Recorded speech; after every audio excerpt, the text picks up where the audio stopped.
It's time for the championship chase. Home stretch of the season. Elks open up their final homestand of the 2023 regular season, starting against the six-time reigning West Coast League champion Corvallis Knights.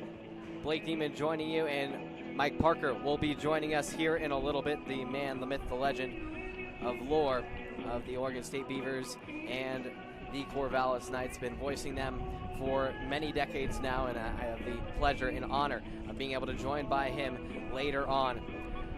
But the Elks are looking to build off some momentum. They were able to bounce back after some offensive travesty over their previous three games, going into the series finale against the Walla Walla Sweets, managing just 6 runs combined over those 3 games, spanning over the series finale against Portland, and then the first 2 against the Sweets.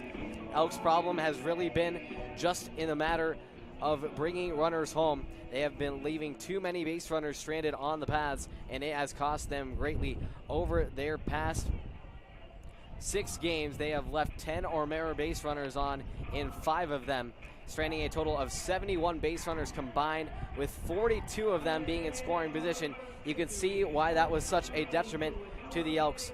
And they were able to correct their mistakes, though, and bring runners home after going 12 scoreless innings over the final 8 of Game 2 and first 4 of the series finale against Walla Walla.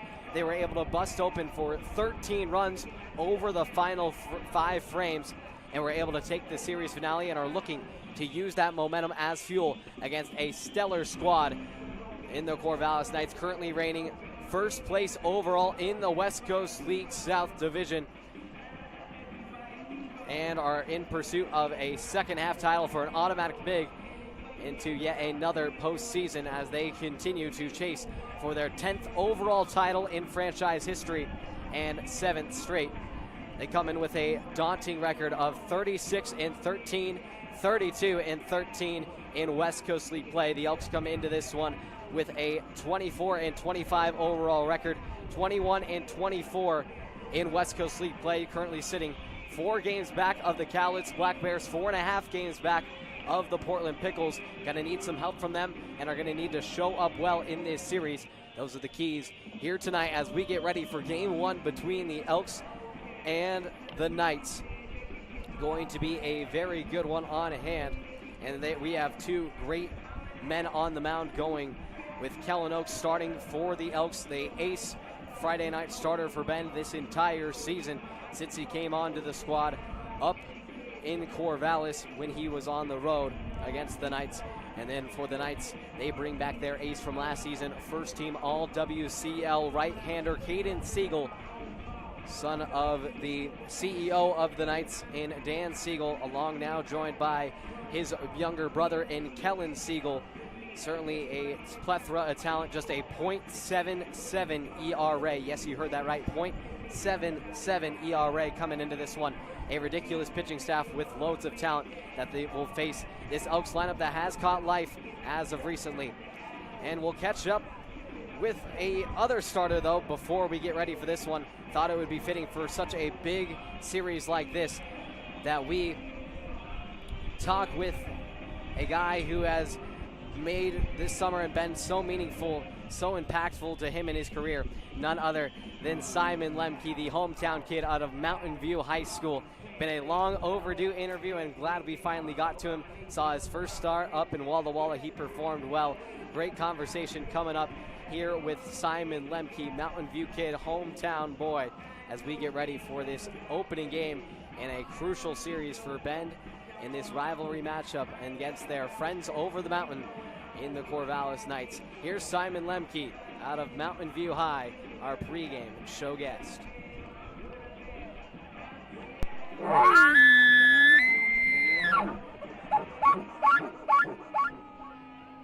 Hi there, everybody. Welcome back to another edition of Elk Calls. Elks are back at home here for a gorgeous Friday night matchup against the 6-time defending champion Corvallis Knights of the West Coast League. Here with hometown kid Simon Lemke. This has been long overdue. Glad we are able to do it now, but just playing at Mountain View High School, now being here in Bend, just what has this whole summer experience meant to you?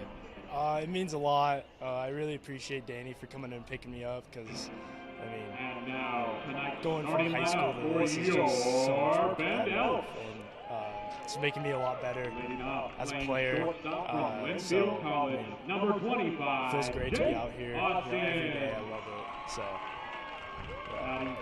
Sure, and then you mentioned that Danny brought you on. You weren't originally expecting to be playing for the Elks this summer, planning on just playing for your club ball team and stuff like that. Describe the process of getting brought onto the team. Yeah, so I went to go throw some live bats at a facility I work out at, Ball Sports Performance, and Danny was there, like filming guys, recruiting videos and all that, and he saw me throw my bullpen. He's like, "You want to go pitch for the Elks?" I was like, "Yeah."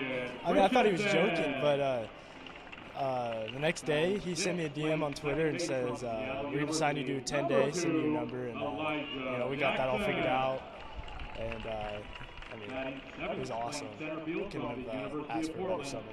You get brought on the 10-day, but then you find out you're getting brought on full-time. What were the emotions with that? Oh, it was awesome. I mean, just, yeah, I don't know. It was awesome. I mean, yeah, just pure joy. Yeah. August 17th, 2015. You had just turned 10 years old. Elks win their first and only West Coast League championship. Any memories specifically that stand out from that day? No, I don't have much memory of that. I remember coming to these Elks games, though, all the time.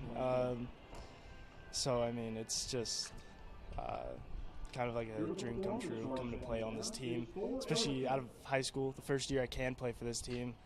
Yeah, no, I don't have too much memory of the 2015 team, but, I was definitely at those games, cheering them on, so.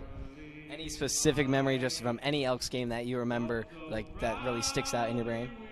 I remember I used to always come here on my birthday, and I'd be, they'd announce me on the announcer would announce me. It was my, 10th birthday or something, That's what I do remember. I always remember all these guys, they just looked, so big, and I was just, wow, that could be me one day, and it is, so. Did you get to throw out any of those first pitches?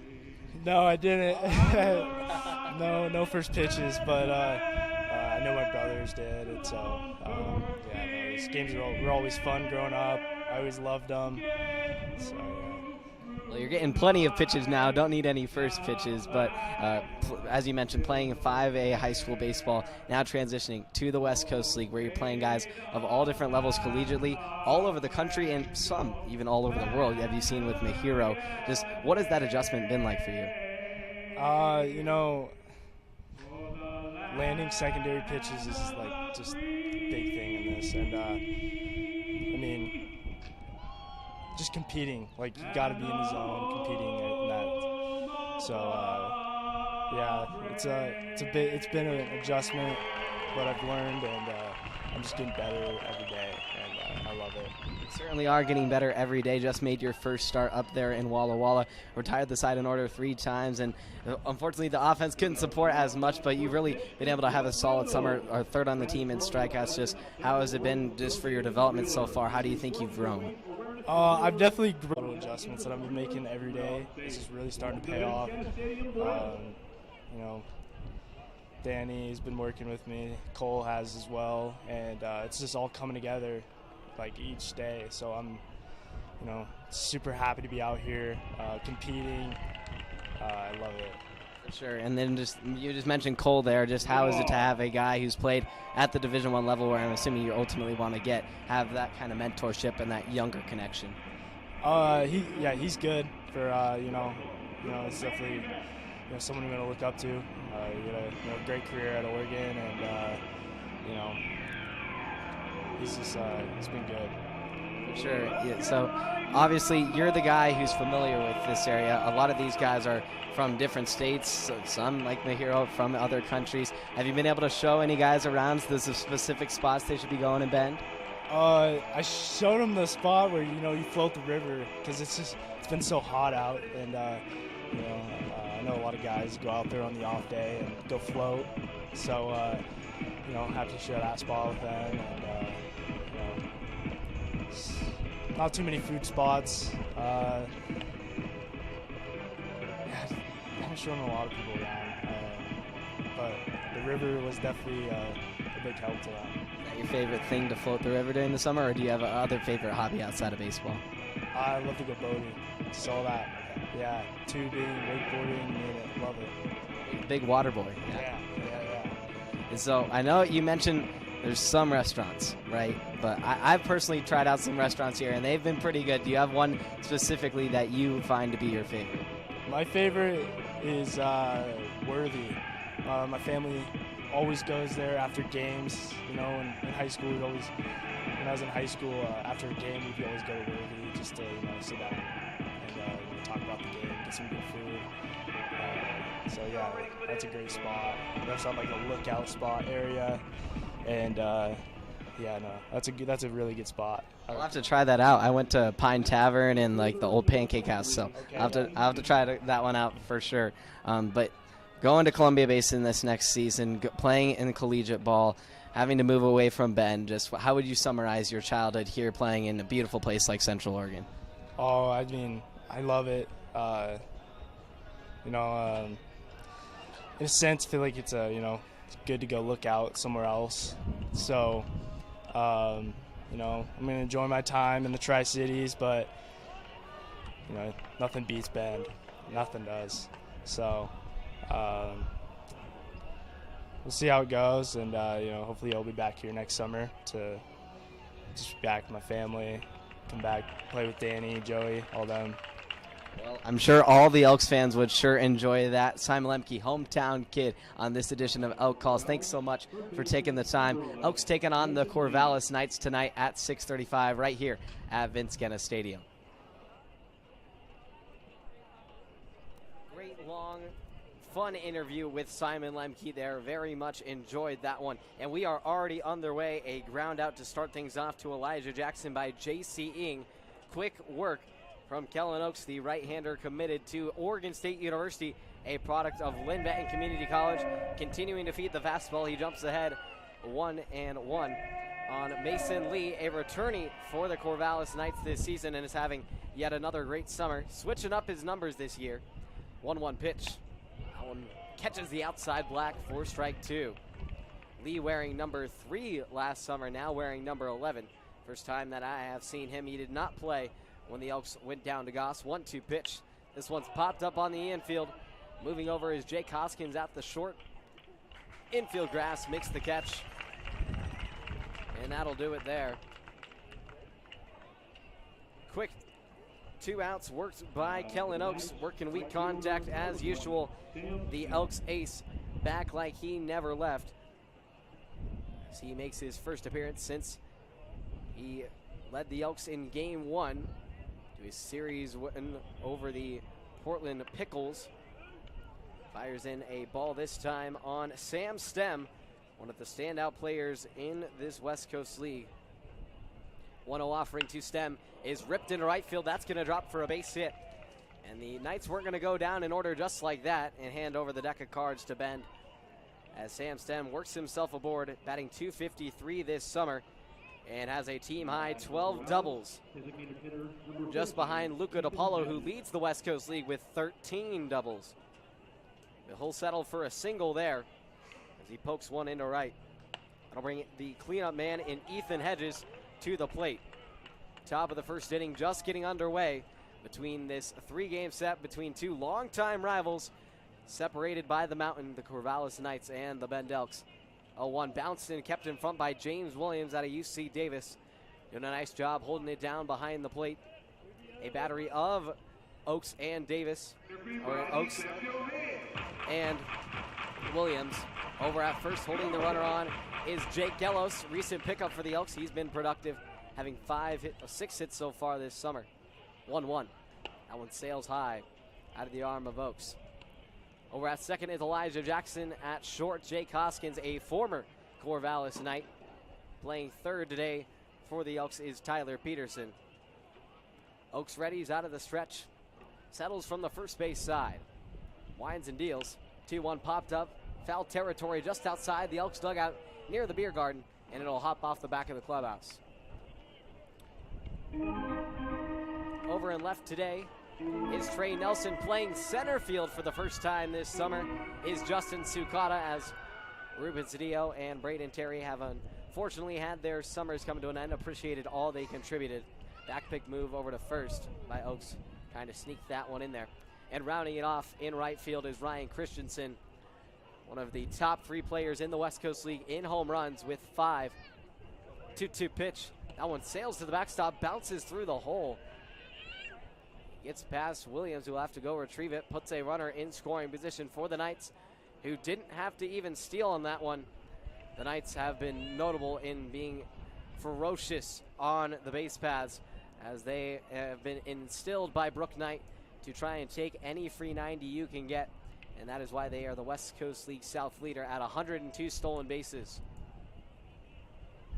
3-2 payoff pitch. This one hit off the end of the bat, as Hedges is able to stay alive.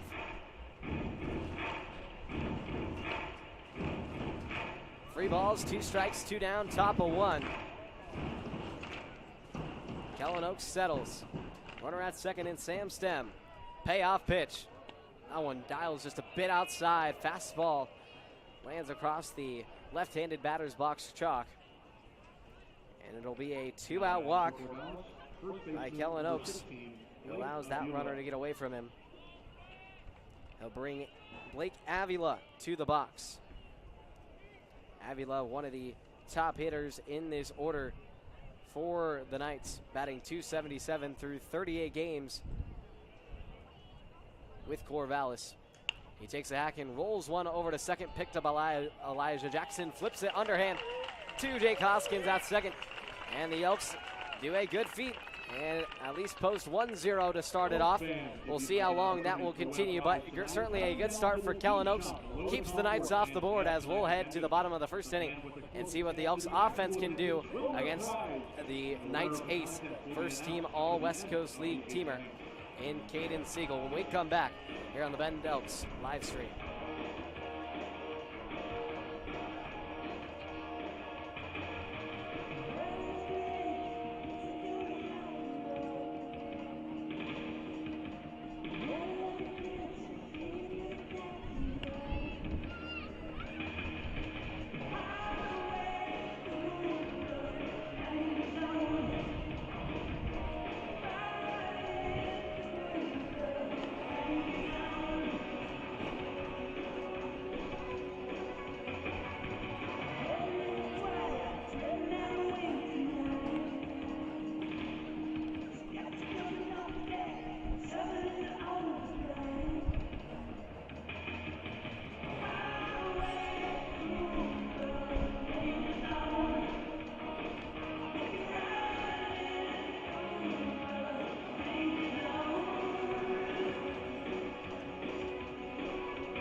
Welcome you back here inside Vince Guenna Stadium. A gorgeous night for baseball.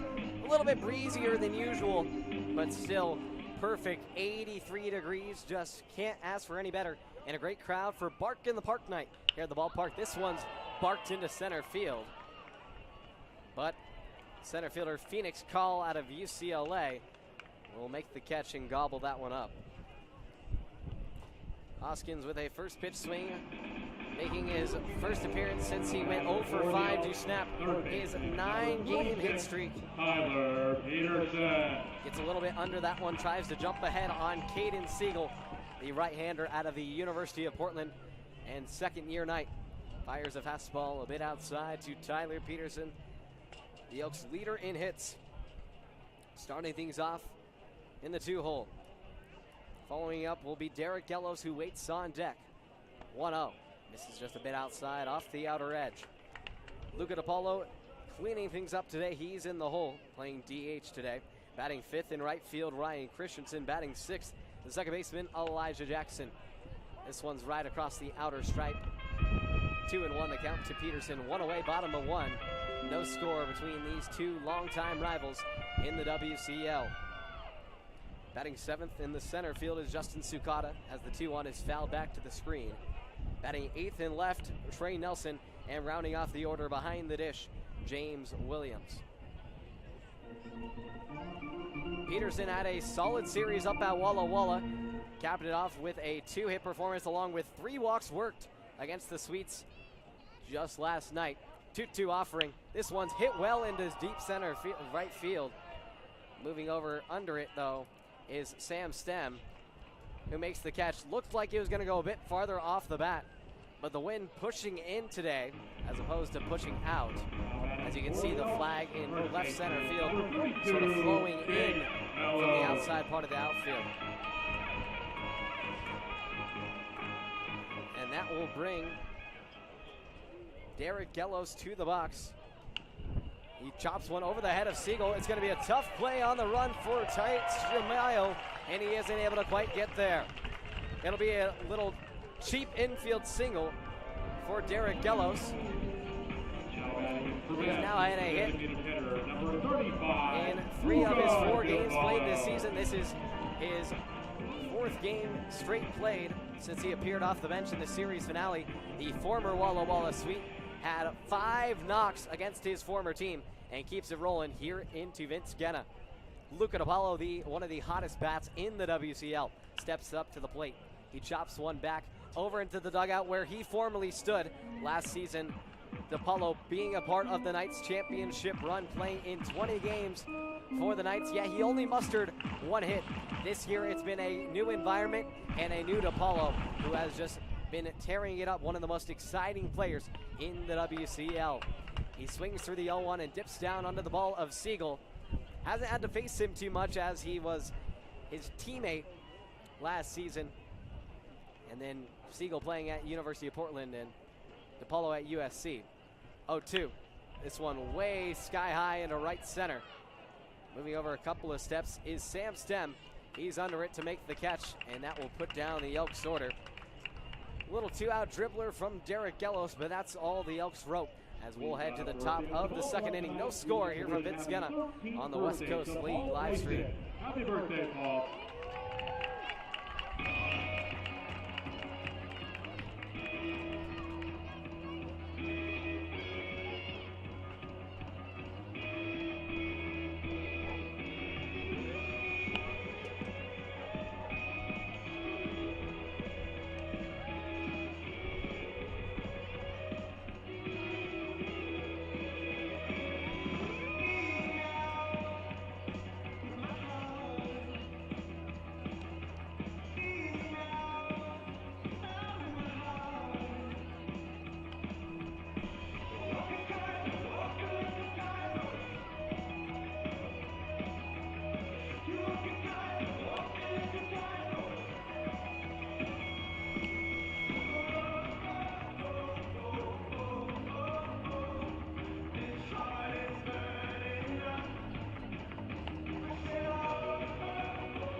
We welcome you back here inside Vince Guenna Stadium. Top of the 2nd inning here between the Elks and the Corvallis Knights. The Knights taking the first 2 of 3 in this series way back in mid-June at Goss Stadium. This one's lined into center field on the first pitch that Tate Shamayo sees. As Blake Avila ended last inning grounding out to second. Number 6, Phoenix Call. That'll bring Phoenix Call headed to UCLA this next season, but spending his summer before his freshman year with the Knights, and certainly seeing some solid playing time and solid production as well. He takes the first pitch from a strike, 0-1. The 0-1, another nice breaking ball complemented by Elks. Got a great little change-up, slider, curve ball, and off and fastball mix. 0-2 offering. Swing and a miss, strike 3. The future Beaver puts down the future Bruin. Now batting for the Knights. And it's quickly 2 away. K-Man, Tyler Howard. If he strikes out. And that'll bring up the K-Man in Tyler Howard. For 10 minutes. Oaks getting the guy before the K-Man. Howard, the 8-hole hitter. First pitch from Oaks, right down Broadway. Strike 1. Oaks has been a dominant player for the Elks this summer, hence why he is their Friday night guy, making his 6th start of the season, 7th appearance overall.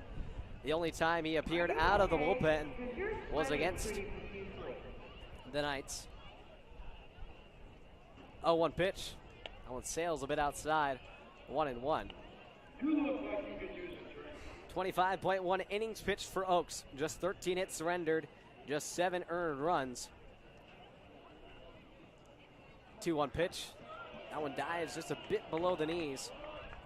16 walks, 22 strikeouts. Just behind Ryan Rembis at 25 for the team lead in Ks. 1-0 record with a 2.48 ERA. 3-1 pitch. Hitters count, little one hop. Picked up by Jackson at second. Throws softly over to first, and that will end the inning. Knights go down in order 6, 7, 8 as Oaks puts them down just like that. We'll head to the bottom half of the second inning. No score here from Vince Genna on the West Coast League Baseball Network.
Home half of the second inning. No score through 1.5 here at Vince Genna.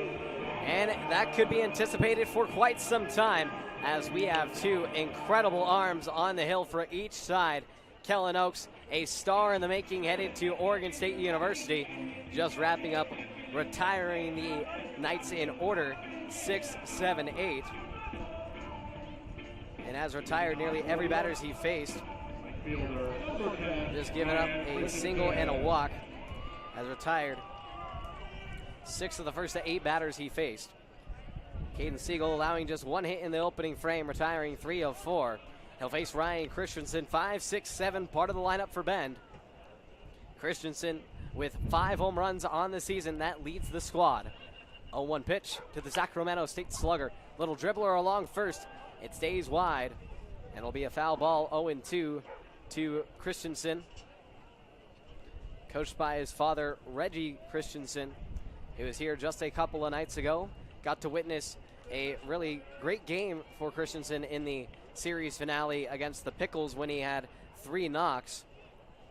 Then the very next at-bat that he had at Walla Walla in Game 2 there, he launched a 2-run blast. That was the only runs the Elks scored in Game 2. 0-2 slips inside for ball 1. Christensen trying to find a leadoff man for the Elks, but it's going to be a tough task against an electric arm like Siegel. He gets a swing and a miss for Christensen, who is the team leader in strikeouts also. On the unfortunate side of things, that is his 41st strikeout of the season. We'll bring up Elijah Jackson, joining Siegel as a part of that 2022 first team all WCL honors. Is still having a solid season this summer, not nearly where he was the previous one, but still hitting .243. He takes one inside and it clips a bit of his belt. And he'll get a free jog down to first. On the hit by pitch by Siegel, just nicked him on that outside part of the hip. Here comes Justin Sukata strutting to the plate. And Siegel, along with Sean Weiss, 2 arms being recognized on the WCL first team last season. Siegel went 4-1 last summer, being a main member of the starting rotation for the Knights. A dip down swing, one hopper over to first, throw down to second, and it gets past the glove of Yukamoto. Here comes Jackson over to third. A rare mistake for a team that almost commits 0 errors. A team that prides themselves in clean defense just committed an error. It's a throwing error from Blake Avila and puts runners on the corners with no outs, with 1 out for the Elks. Here comes Trey Nelson. Put something in play and see what will happen. That's exactly what Sukata did there. And what looked to be an easy double play ball, it gets past the mitt of Yukamoto and now sets up runners at the corners, puts the sac fly in order for Bend. First pitch to Trey Nelson out of LBCC, the alma mater now of Caden Siegel, who now plays at the University of Portland, but was a standout with the Roadrunners, playing alongside Nelson apart the 2022 championship run for LBCC. The 1-0 dials at the knees for a strike. Right on the dot. 1-1 the count to Trey, who has a couple of homers this season, along with a double. Had a double against the Sweets this past weekend. Throw back to first, not in time. Avila steps off the bag. Elijah Jackson at third after working a walk, and Justin Sukata working him around on a throwing error from Avila at first. 1 ball, 1 strike, 1 down. No score through 1.5, bottom of the second inning.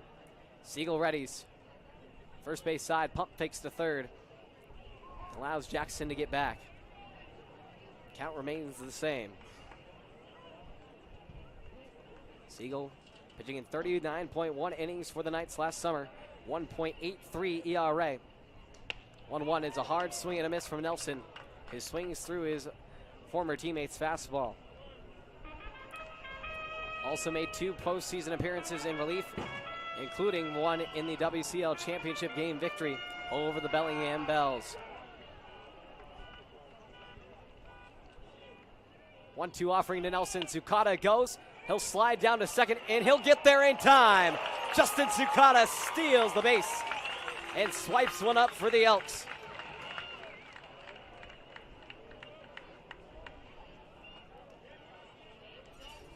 It's the 5th stolen bag of the summer for Sukata, and it puts 2 runners in scoring position for Nelson. 2-2 the count. 2 runners on. Deuces Wild pitch coming up here from Caden Siegel. Trying to work out of a jam, a guy who just has a .77 ERA at risk of giving up a couple runs. He steps off the rubber and is looking to reset with the nerves. Crowd aching him on. Great packed house here inside Vince Genna, first of the 6-game homestand. 3 against the Knights, followed by 3 against the Drifters next week, before ending their season in a crucial series against their arch rivals in the Cowlitz Black Bears, who ended the Elks season last summer. 3-2. Payoff pitch from Siegel. This one's fisted the other way into right field. Coming over to make the catch is Stem. Coming down the line is Jackson. The throw to the plate is not in time. The Elks strike first in the rivalry series. They take the 1-0 lead on a sac fly to right by Trey Nelson. 3, James Williams.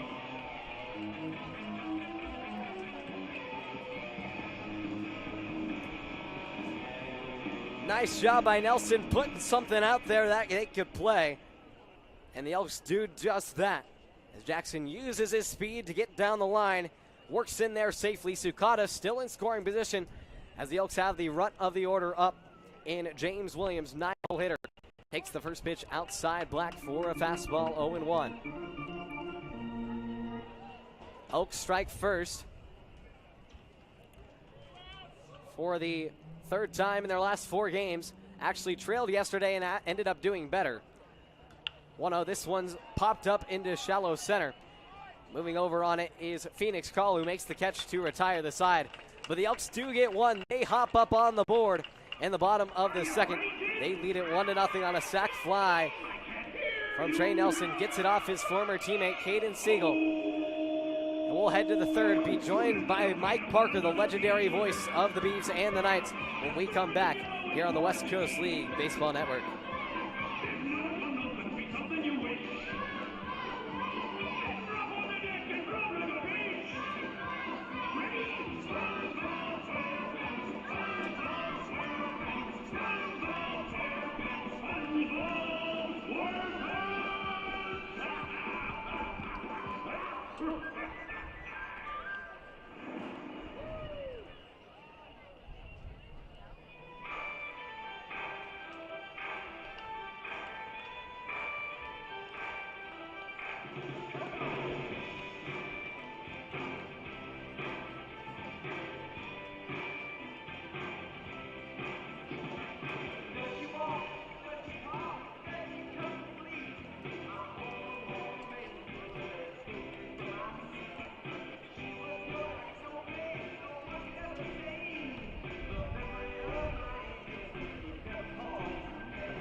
Top of the third inning here back inside Vince Guinness Stadium.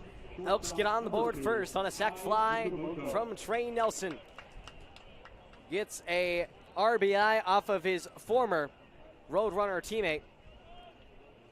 And after Caden Siegel had just given up a .77 ERA through this season, he gives up an early one there for Siegel. It's just the second earned run he has allowed this summer. This one's roped down the first base side. That's going to get down for extra bases. Starting things off is Tai Yukamoto in the 9-hole. The former Elk strikes against his former team with a leadoff double here in the third. Now batting for Corvallis, left fielder number 23, J.C. Yukamoto having a much more stellar summer with the Knights than he did with the Elks last summer. Was signed to a 10-day contract with Bend in 2022. Hit 194, 6 hits, 2 RBIs, 1 double, 1 triple in 13 games played through the month of June. He's now stuck with the Knights this entire summer and has served as their essential shortstop. A bunt attempt by J.C. Ng as the lineup flips back to the top. He'll bunt one away. Ng grounded out to second in his last at-bat. Knights find themselves quickly with a runner in scoring position. Siegel with the 0-1. This one nips back inside and nearly catches Williams.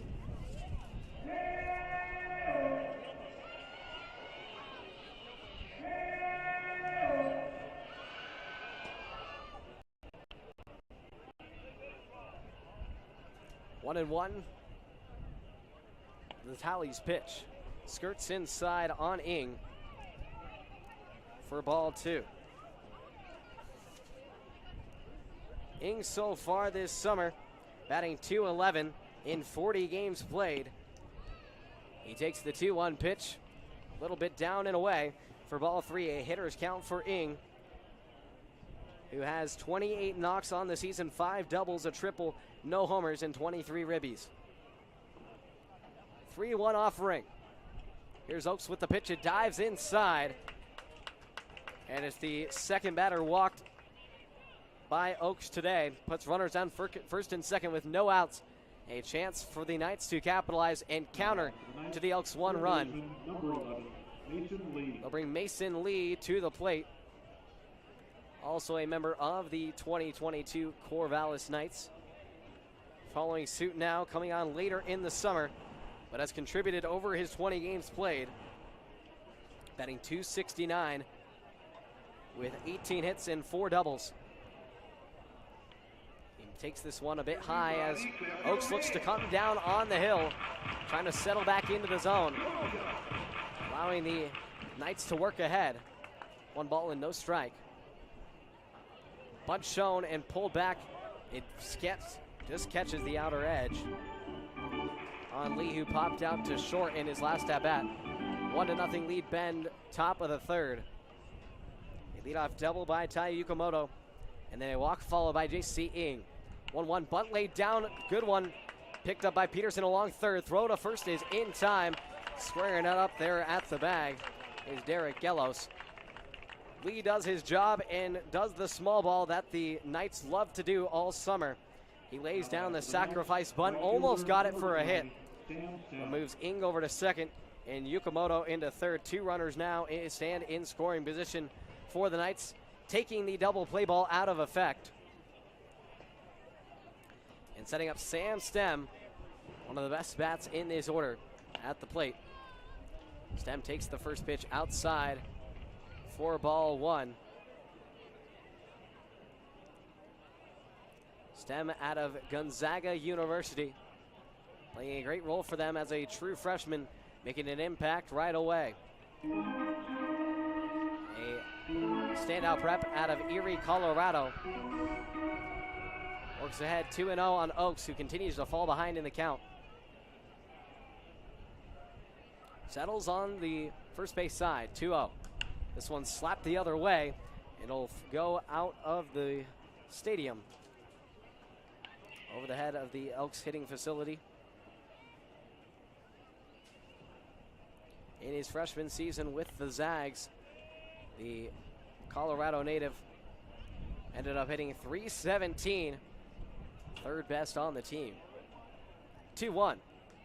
That one misses a bit up, and it's a hitter's count yet again for the Knights. They certainly have a lot of stuff to work with. 2 runners set up for Stem. He's carried over that momentum from his season at Gonzaga into Corvallis. 3-1, this one slapped the other way into the alleyway, left center. Line drive gets over the head of Trey Nelson. 1 run is in Yukamoto. Being held up at third is J.C. Ng, as the Knights are able to pull even on a 1-out double by Sam Stem. 1's up here at Vincennes.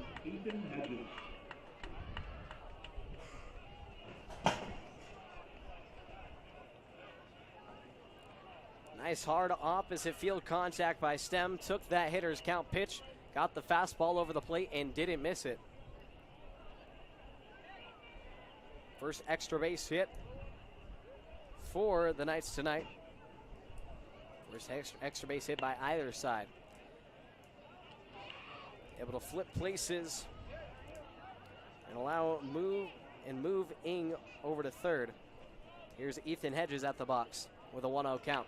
This one also hit well the other way. Moving back on it is Ryan Christensen, still moving back, makes the catch in front of the warning track, but this will serve as a sac fly for the Knights, who use it to take the lead 2-1. Hedges gets the job done. A few small ball plays by the Knights, who have been able to capitalize and execute in those scoreless scenarios. They've got a pitching staff that can keep them in it, and they just need enough offense to stay in front. And that's exactly what they've been able to do. But not to say that this offense is any slouch by any means, as they currently lead the West Coast League South in batting average at a whopping .266 as a squad. First pitch taken for a strike by Blake Avila. Avila grounded out to end off the first. JC Ing coming in to score on the sac fly from Hedges. 2-1 in favor of Corvallis. Counter with 2 to the Elks 1 in the bottom of the second. Come back with a pair here in the top of the third. 1-1-2 away. Here on the corners, runner at second in Sam Stem. Here's the 1-1 pitch. It's looped back right over our heads here in the lovely press box. The Knights also ranking first in runs with 283, second in hits with 399, and the least amount of strikeouts at 271. 1-2 offering from Oaks. This one jammed off the inside part of the barrel. A chase after it. James Williams slides. He makes the catch on the knee. What a catch. Oh, he must have dropped it. It looks like he had it for a second as the crowd erupted, but it just hopped out of his mitt. Great effort by Williams. Tried to slide under that one. Nearly got it, but it just got away from him. So we'll continue the at-bat. Still 1-2, 2 away. Williams, a veteran out of UC Davis, playing 2 years with the Aggies. Heading back for his final year of eligibility this upcoming spring. 1-2. Swing and a miss. Chased it upstairs. Second strikeout for Oaks. Rounds off the third. As we'll head to the home half of the frame. Knights take the lead on a pair of runs. Get an RBI double from Sam Stem and a sac fly from Ethan Hedges. We'll be right back here with the bottom half of the inning here on the West Coast League Baseball Network.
Home half of the third as we welcome you back here inside Vince Skenna, being joined by the legendary voice of the Bees and the Knights, Mike Parker. First pitch in there for a strike on Jake Hoskins, the former Corvallis Knight, facing off against Caden Siegel. Takes this one way over his head, had to duck down on that one. Hoskins popping out to center in the first. Just having his 9-game hit streak come to an end up in Walla Walla. Fouls this one off, out of play, 1-2. Blake, it is good to see you. Thank you for having me on with you. It's a real pleasure. I enjoyed our time together last summer when you were interning with the Corvallis. I hope you're having a great time this summer. It's been fantastic, Mike, and great to see these two teams duking it out. That one misses just a bit high from Siegel. Two teams that I like to think have a little bit of a rivalry, you know, just being between the mountain, just being so close to one another. 2-2. This one fisted off the inside part of the bat. Outside the Elks dugout, moving under it. Nice. Sliding down to an E. Getting there is Tyler Howard. Similar play to this we just saw by James Williams making the effort on the left side.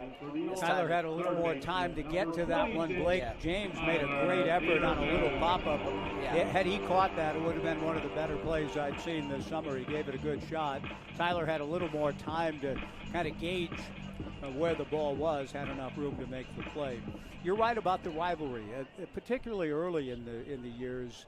You know, they squared off often in the playoffs, and the intensity of the rivalry was really tremendous. You could feel it. It was palpable. I'd like to kind of see it ramp up again to those kind of proportions. For sure. 1-0 count to Tyler Peterson. Just to note, the Elks were the last team before the Knights went on this 6th championship tear to win the West Coast League way back in 2015. It's only been the Knights since then, and are looking to make it 7 straight, 10 overall. This one's fouled away, and it's 2-1.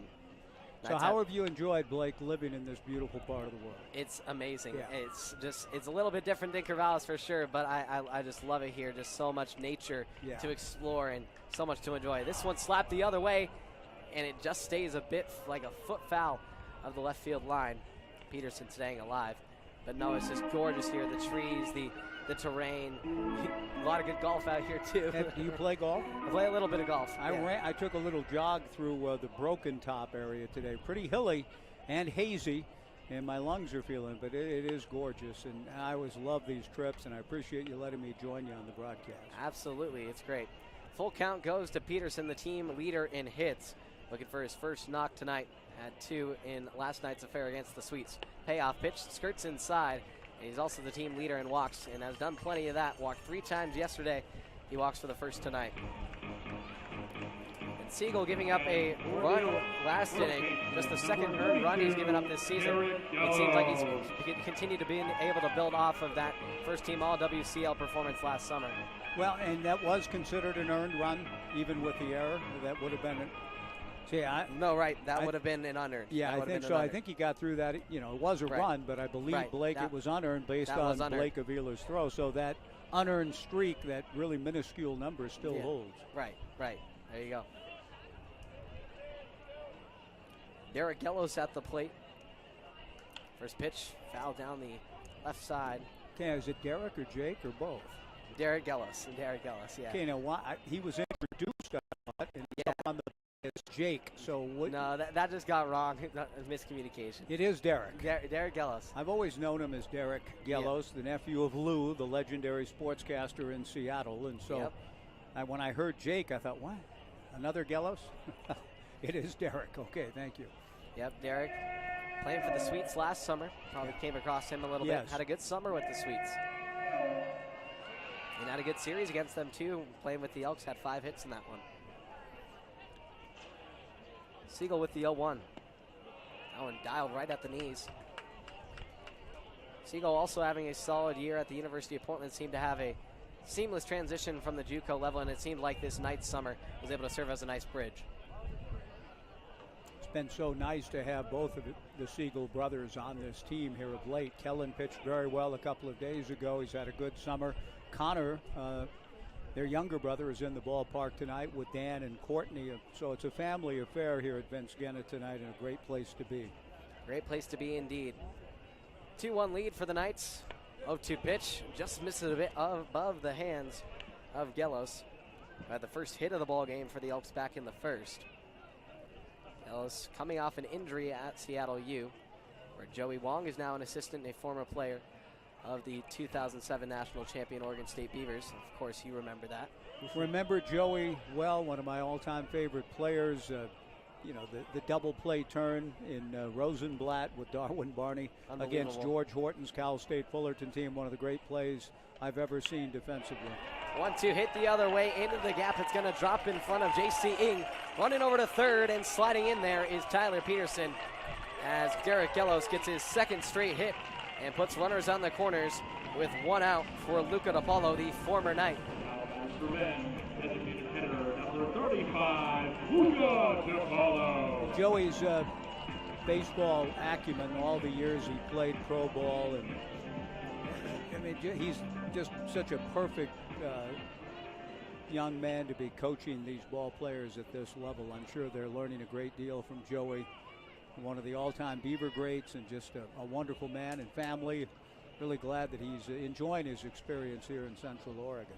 Just talking with the players, you can tell how much they appreciate the personal experience of a guy who has been there for a decade plus in the major league systems. Right. You know, playing in the minor leagues, going through the different levels, and understanding and be able to relate with those players. 1-0 dives down on DiPaolo, who quickly is ahead 2-0. He gave it a good long run to try to get all the way to the major leagues. Came up a little bit short of that, but had a wonderful long career playing the game of baseball Ain't nothing wrong with that. Absolutely, and a solid career. Yeah. 2-0 popped up into shallow right. Moving over on it near the chalk line. Sam Stems under it. This will bring Peterson on a hustle down the line. The throw is going to be offline, not in time. Second straight sack fly for the Elks to score their second run and pull even at 2 here in the bottom of the third. Well, your fans out here to the left were on that as the ball was in the air. They were reading sacrifice fly and stomping their feet pretty loudly on the metal bleachers out here. Well, good crowd tonight.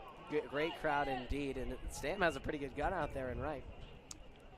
Almost got it there too. Sam is a good player. He's a good baseball player. He leads the Knights in homers and RBIs, and he's been a clutch hitter, good defender.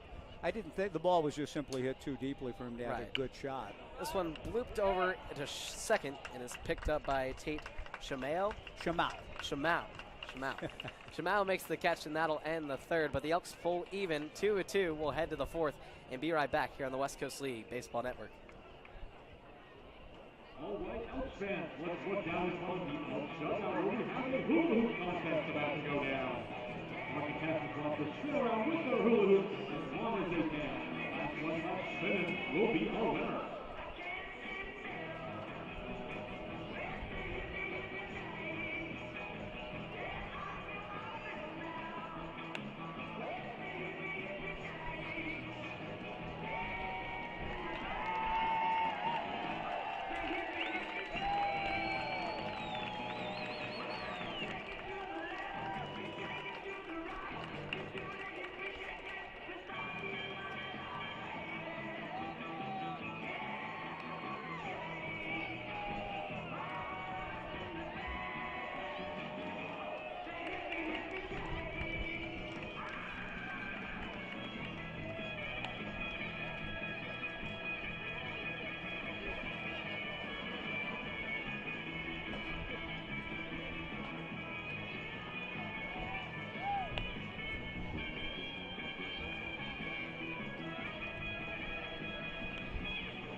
Top of the fourth inning here inside Vince Kenna Stadium.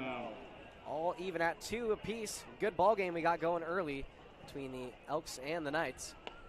First pitch from Kellen Oaks, the future Oregon State Beaver. And thank you, Blake, for having me on through 3 innings at Vince Kenna Stadium. The Knights 2 runs, 3 hits, and 1 error. Ben 2 runs, 2 hits, and no errors. To the top of the fourth we go. Right-hander Kellen Oaks working on Tate Shamao, and evens the count on the 1-0 pitch for a fastball strike. The 1-1 offering from Kellen, breaking ball down. Ball 2, 2-1 to Tate Shamao, who flied out to center field in the second. We're in the fourth, a 2-2 tie. Good ball game. Shamao hammers one to left field. Trey Nelson, though, has a play. Goes back a step shy of the warning track in deep left to haul it in. Good contact for Shamao. He's hit the ball hard twice, nothing to show for it, 0 for 2. And Phoenix Call, the hitter, Call struck out on 3 pitches against Kellen Oaks in the second inning. One of my favorite spots on planet Earth is Vince Kenna Stadium in Bend. So glad to be back here, and thanks to Blake and the hospitality of the Bend Elks for making this opportunity possible. Phoenix Call is grazed on the top of his helmet by the pitch from Kellen Oaks, much to the consternation of Joey Wong that it was so interpreted. Joey walks out in front of the dugout on the first base side to remonstrate with the home plate umpire, Tom Anthony Burgess. But Tom Burgess stays with the call, and Joey, who I don't see get hot too often, a man of great equanimity, a la Mike Riley, walks back to the Elks dugout, resigned to the fact that Phoenix Call was apparently hit by the pitch. Now Tyler Howard, the batter, tonight's K-man here at Vince Kenna Stadium, and he takes a strike. 0-1 the count. Tyler bounced out to second in his first at-bat tonight. A 2-2 tie in the fourth. The Knights and Elks in the first of a 3-game series on Bark at the Park night here at Vince Kenna. A lot of canines rolling and roaming around the stands. The 1-1 pitch to Tyler, lifted to shallow right field. Christensen started back. Now Ryan moves in to find it and make the catch. 2 down in the top of the 4th, and Tai Yukamoto will be the hitter. Tai doubled to right field on the first pitch that he saw last inning and scored the first of the night's 2 runs. That gave the Knights a short-lived lead. Ben came right back to tie in the bottom of the 3rd. We're in the 4th. Phoenix call goes. The pitch is a wild one getting away from James Williams. Call goes head first into second base, and could say with W.C. Fields, pardon my redundancy, it was unnecessary, but he did slide in. Even though the ball went to the backstop, I thought Phoenix might pick up on that and maybe take a turn and put a little pressure on Williams. But Phoenix is in on the wild pitch to second. The 1-0 pitch to Tai Yukamoto misses low for ball 2, 2-0. Brooke Knight coaching at third for the Knights. Ed Nags coaching at first. The Knights trying to regain the lead. The 2-0 pitch to Yukamoto just outside. Ball 3, 3-0. J.C. Ng on deck. The Knights using the short game, as I heard Blake talking about during the top half of the 3rd. The 3-0 pitch.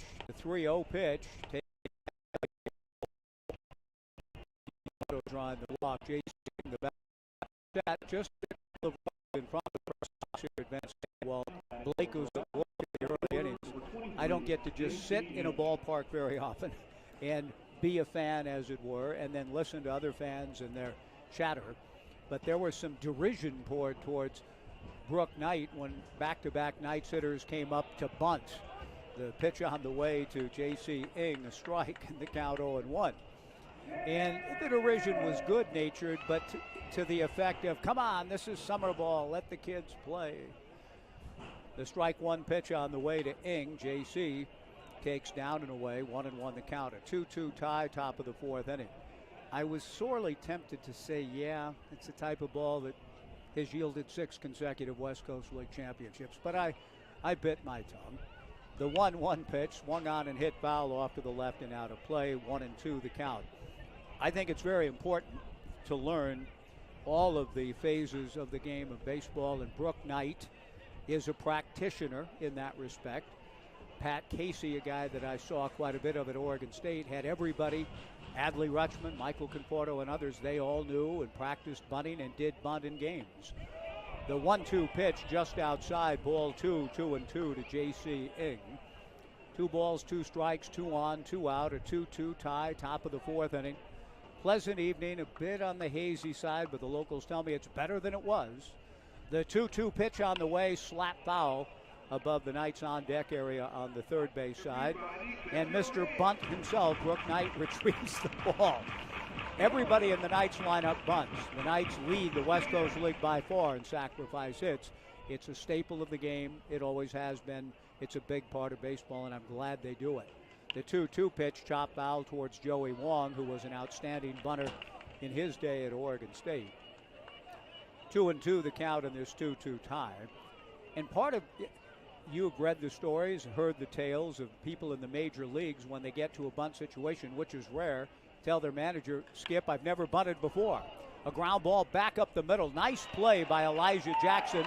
He throws to second for the force to Jake Hoskins to retire the side. Jackson covering some turf, that nice looking field turf here at Vince Guinness Stadium. A great new addition. J.C. Ng bounces out into the fielder's choice, 4-6. For the Knights in the 4th, no runs, no hits, 2 left. At the end of 3.5, it remains the Knights 2 and the Bend Elks 2 on, Blake, I'm going to say it's the West Coast League Network. Yeah.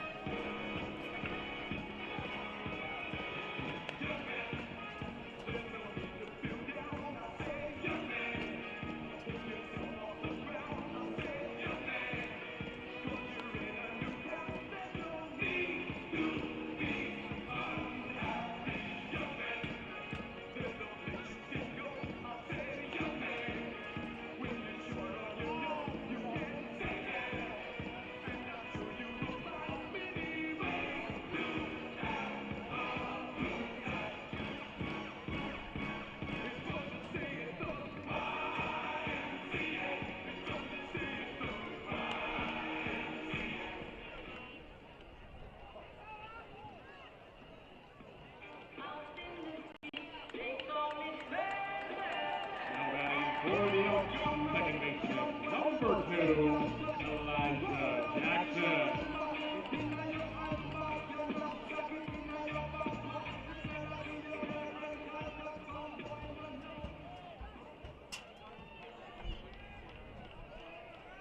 Bottom of the fourth inning, a 2-2 tie. The first pitch to Elijah Jackson, a line drive right at Knight's second baseman, Tate Shamau. One pitch, one gone in the fourth. Elijah grazed by a pitch in the second inning and scored an unearned run for the Elks in the second. One away, and Justin Sukata, the batter. Caden Siegel delivers. The second pitch is popped up back of the plate. Tyler Howard comes back as far as he can, and this one carries just below the press box vantage point. And Apapa comes up with a baseball, pulls it aloft, teases his son, and is going to keep the ball. I guess that wasn't his son. He'll give it to his own flesh and blood. No balls and one strike to Sukata. The 0-1 pitch is sprayed foul down the left field line and out of play. Good crowd tonight. Blake was telling me the biggest crowd was on fireworks night on July 2nd. A full house here at Vince Yenna. 3,500. We're short of that tonight, but it's a good crowd. A lot of folks enjoying this Friday evening. Siegel's strike 2 pitch just missed. Tom Burgess has been a little stingy back of the plate for both pitchers. I've seen that pitch called a strike by many other umpires in this league. But it's now 1-2. Sukata takes high, and that evens the count at 2 balls and 2 strikes. I will just add to the drama of that game, the Elks walked that off in the bottom of the 11th over the Sweets. Good thing they did it in the 11th to get those fireworks going, right? The 2-2 pitch on the way from Caden, high and away. He had his out pitch, thought he executed it. That can be tough to come back from. Now he's gone full 3-2.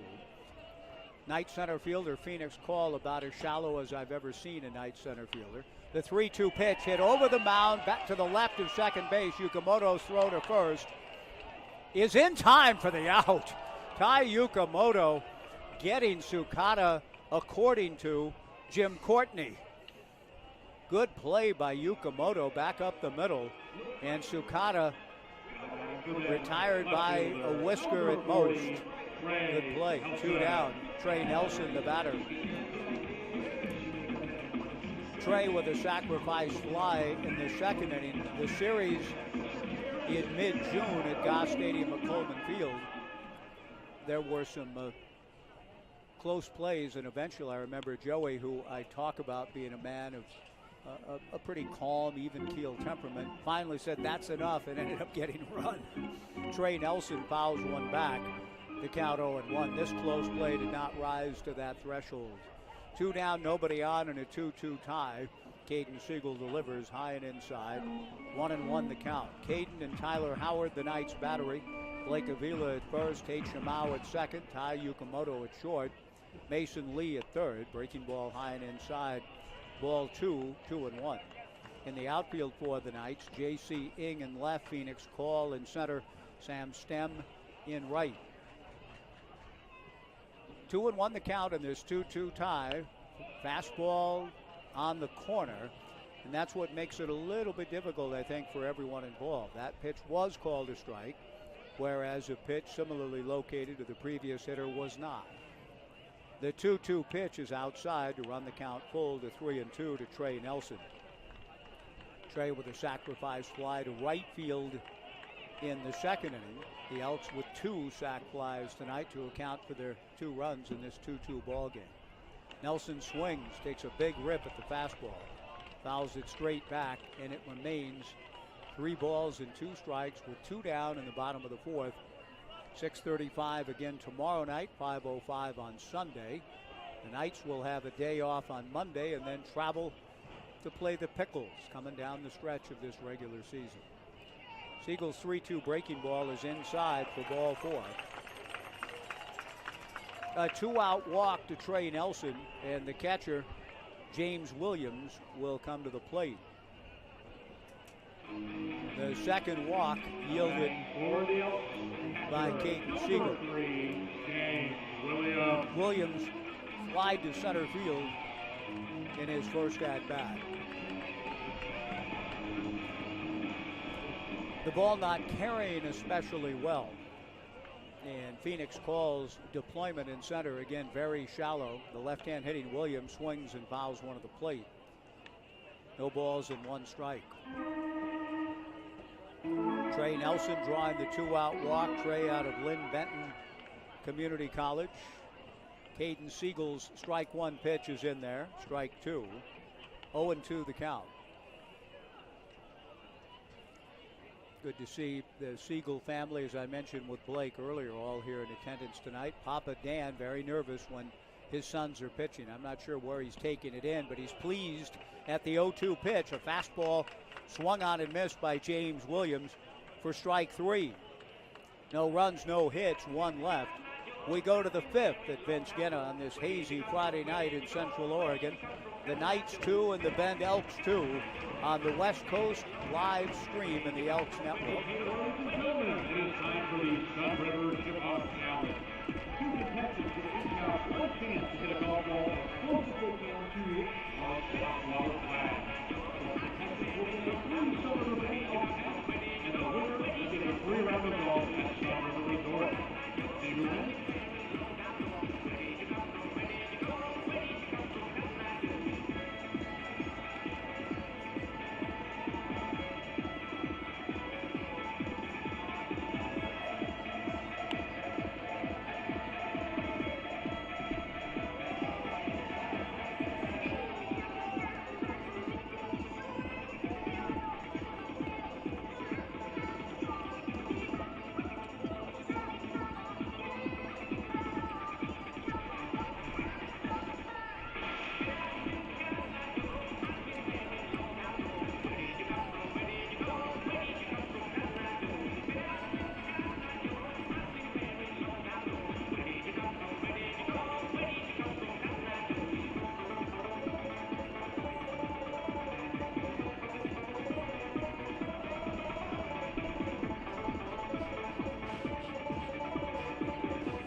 Top of the 5th inning at Vince Guinna Stadium in Bend. Mike Parker with Blake Neiman. Really appreciate the hospitality and the invitation to get to be on the air in this context on the Bend broadcast. This is a place that I've been coming to off and on since the summer of 1985. A little bit before Blake's time, I guess. What do you do for birthdays?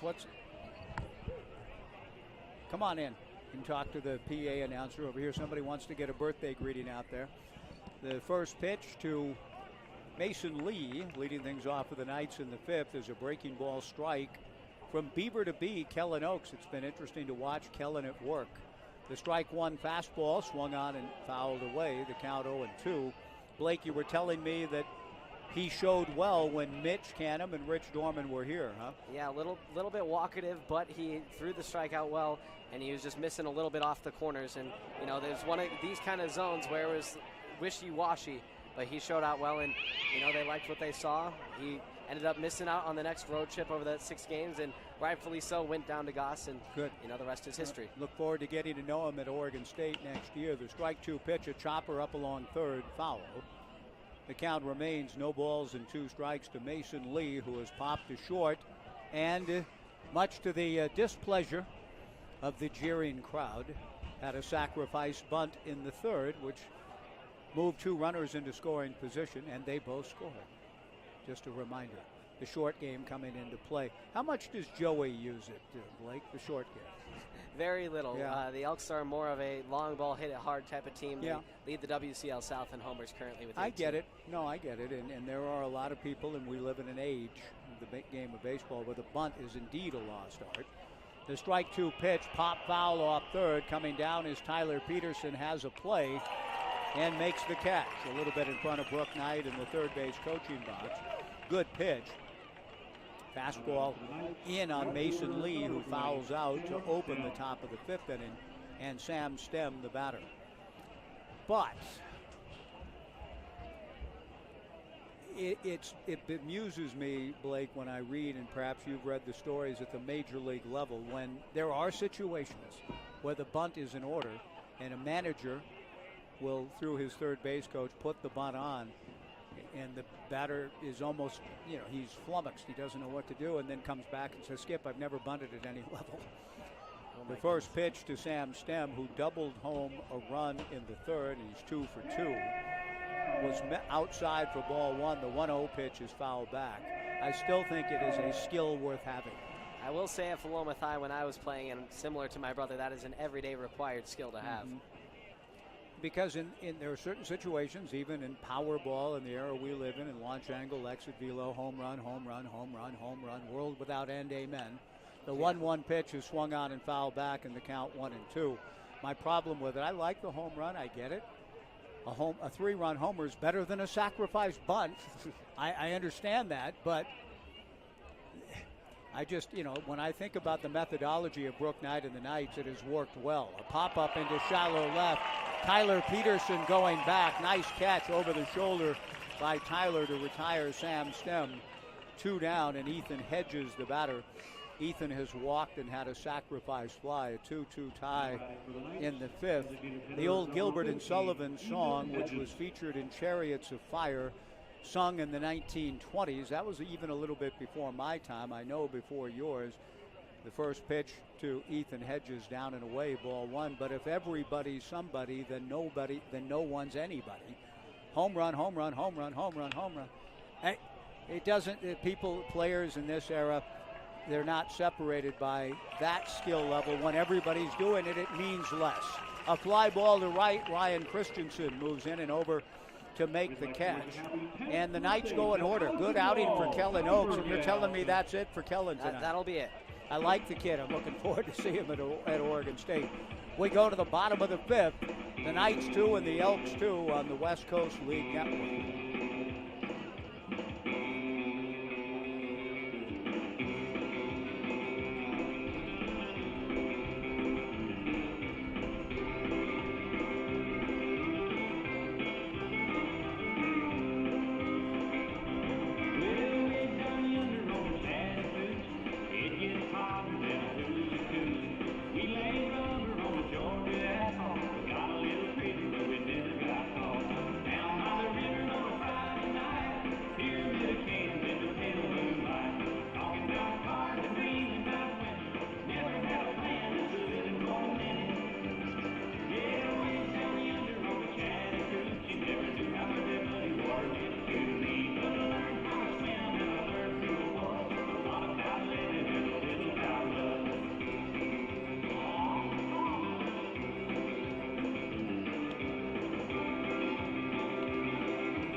For the Elks, shortstop number 25, Jake Austin.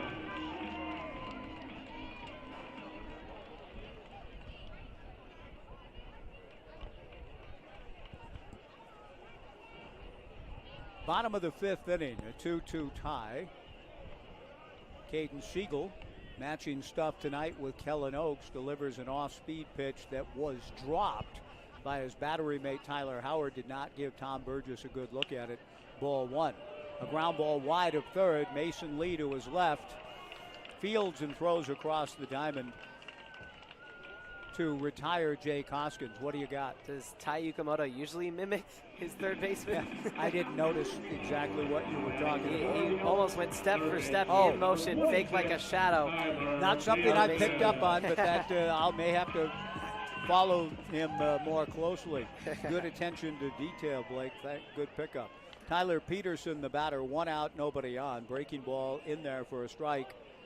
The count 0-1 in this 2-2 tie in the bottom of the 5th inning.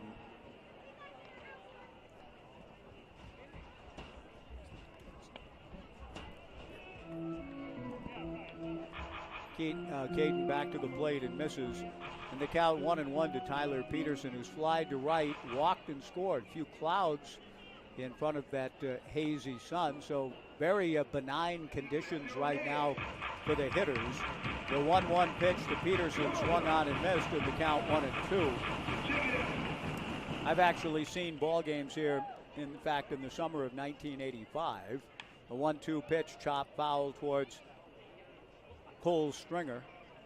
And the first base coach, the count remains 1-2, 1 out and a 2-2 tie.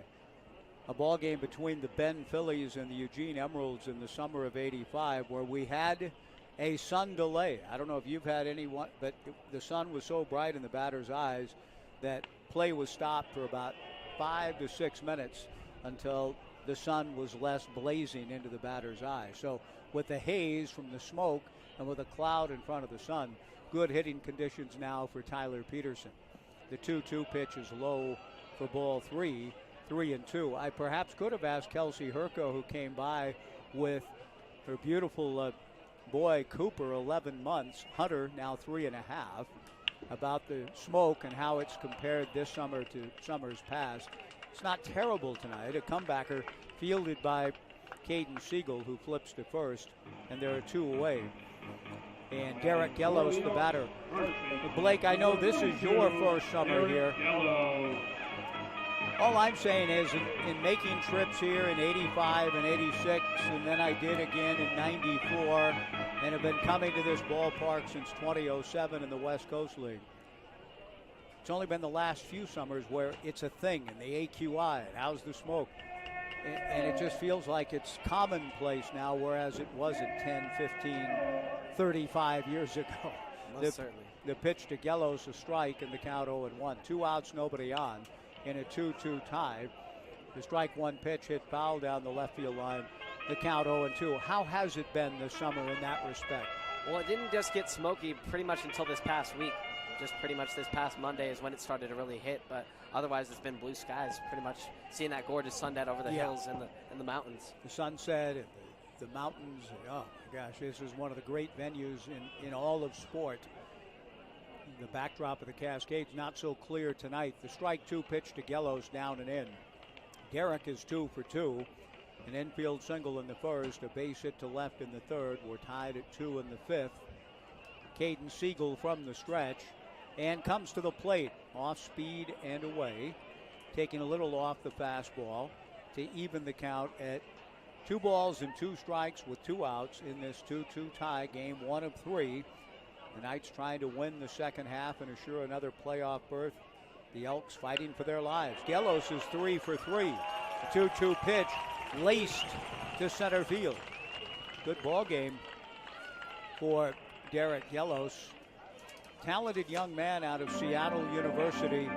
And as you mentioned, Blake, he has been bothered by injury, but when healthy, and it looks like his summer is just kind of beginning to come into shape. Starting the night at 6 for 16 and 3 for 3, now 9 for 19 in league games. It looks like things are coming together for him, and I'm glad to see it. Here's Luca DiPaolo, outstanding young man, former Knight, takes outside, ball 1. Yeah, Derek just got here on the Sunday finale against the Portland Pickles and actually got a pinch hit off the bench, and he's just been tearing it up since. Good for him. Held on by Blake Avila, the 1-0 pitch to Luca. Hit foul to the right and out of play. 1 ball and 1 strike in this 2-2 tie in the bottom of the 5th inning. You obviously remember Luca last year, but the leaps have been tremendous this year compared to last year and this year. The 1-1 pitch, he hits it sharply to the hole at short. Nice play, though, by Mason Lee to his left. Before it got through the 5-hole, Lee ranges to his left and throws to Tate Shimau at second for the force on Gellos to retire the side. A couple of good plays in the inning by Mason Lee. And at the end of 5, it remains the Knights 2 and the Elks 2 on the West Coast League Network.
A 2-2 tie as we move to the top of the 6th inning here at Vince Guenna Stadium. This ballpark has been open since 1964. Mr. Baseball himself spearheading it, and then to save the stadium effort kept it from being demolished, and we're so grateful for it. This is one of the great places to see baseball. Bend is a great baseball town. The Bend Bulletin came into existence in 1903, and in that first edition, from what I understand, of the Bend Bulletin newspaper, there was an account of a local 9 baseball game in 1903. I had a coach in Little League who's, when he learned that I was moving to Oregon from Southern California, my Little League coach, Jack Widner, "You're moving to Oregon, huh?" I pitched up there in semi-pro ball in Bend, Oregon. You got to go. And he was telling me that in 1970, and boy, he was right. Blake Avila against the new pitcher, Rory Lemke. Lemke, a left-hander out of Joey Wong's old stomping grounds, Sprague High School, and at Mount Hood Community College. Grazes Blake Avila on the right arm to lead matters off in the 6th. Blake Avila trots down to first, getting hit by the pitch. Tate Shamau, the batter. Phoenix call on deck, and look out, I may have to yell out the window and warn the fans that there could be a bunt coming. Nope, not yet. The pitch to Shamau is high, ball 1-0. A 2-2 tie in the top of the 6th inning. Tate has a look at Brook Knight. Shamau has squared up a couple of baseballs, so he is perhaps being allowed to hit away, and he is, and he grounds one into left field, base hit. Stopping at second base is Blake Avila. Phoenix call will be the batter. Shamau finally gets something for his efforts. He hit that ball less well than the other 2, but he finds a hole. He's 1 for 3. The Knights with their 4th hit, and Phoenix call the batter, and this may indeed be a bunt situation for Phoenix. With runners at first and second, nobody out, top of the 6th inning, a 2-2 tie. The pitch on the way, nearly hit Phoenix. He jumps over it, showing that excellent athletic ability. The ball went through his legs, I believe, as he jumped over the ball in the right side of the batter's box. 1-0 to Call, who was struck out and been hit by a pitch. Blake Avila at second, Tate Shamau at first, nobody out, a 2-2 tie. Phoenix again shows bunt, backs away from a breaking ball from Lemke and takes inside ball 2. 2-0. The Knights with an excellent opportunity here to regain the lead.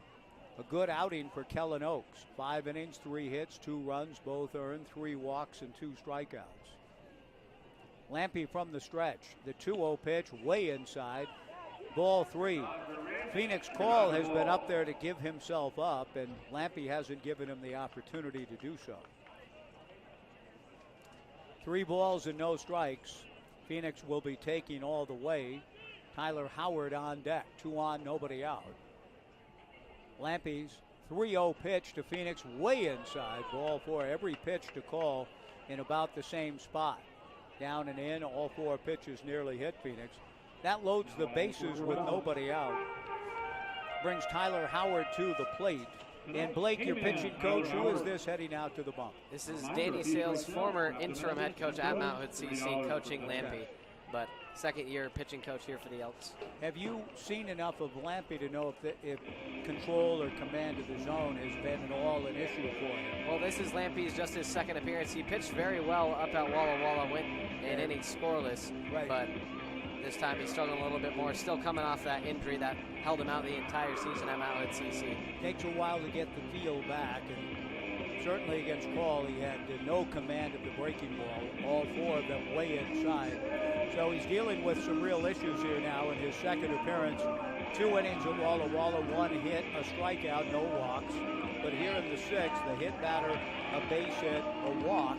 The Knights in business, bases loaded, nobody out, in a 2-2 tie. I will just mention that Shane Buchanan is warming up in the bullpen, so he's getting ready. Kind of the fireman here in this Elks pitching staff. Thank you, Blake. How could you just pick up the number over the clubhouse? Yeah, I've kind of gotten used to that overhang. The pitch on the way to Tyler, misses high and away, ball 1. Tyler Howard has grounded out and flied to right. The Elks infield at double play depth in this 2-2 tie. Rory Lemke comes set with the bases full. The 1-0 pitch, a strike, and the count 1-1. This Bend Elks crowd cheering, slight hint of a mock or Bronx kind of cheer for the strike being thrown. Now the 1-1 pitch from Rory misses down and in. Ball 2, 2-1. They're going to be a little extra on this one because it's the K-Man. So far, he hasn't satisfied anybody's desires on that front. 0 for 2, but no strikeouts. Takes the 2-1 pitch low for ball 3, 3-1. Rory may not be long for the game if he issues ball 4 here, and that's too bad. Much as, you know, I am quote-unquote a Knights fan and their broadcaster, I always hate to see young men struggling trying to throw strikes. But he throws a ground ball, but the third baseman, Tyler Peterson, throws it by the catcher, James Williams, and 2 runs score on what had a chance to be a double play ball. Tyler Peterson's throw pulls James Williams off. James not able to backhand it, and the Knights regain the lead at 4-2. So the Knights catch a huge break. Blake, when that ball was hit off the bat by Howard, I thought it was going to be a 5-2-3 double play ball, and Rory Lemke close to being out of trouble. And Tyler Peterson is one of the most consistent infielders you'll find out there, going to be playing at Seattle this next season. And just, that's a very rare mistake on his behalf. Almost never commits a mistake like that. So a throwing error allows 2 runs to score. Phoenix Call goes to third. Tyler Howard aboard on the fielder's choice, E5. No balls and a strike to Ty Yukamoto, who fouled the first pitch back. 4-2 Corvallis in the top of the 6th inning. The pitch from Rory misses high. He had just delivered a great pitch to Howard. Avoided ball 4 through a potential double play ball, and instead is still fighting up against it now, down 2 runs. First and third, nobody out.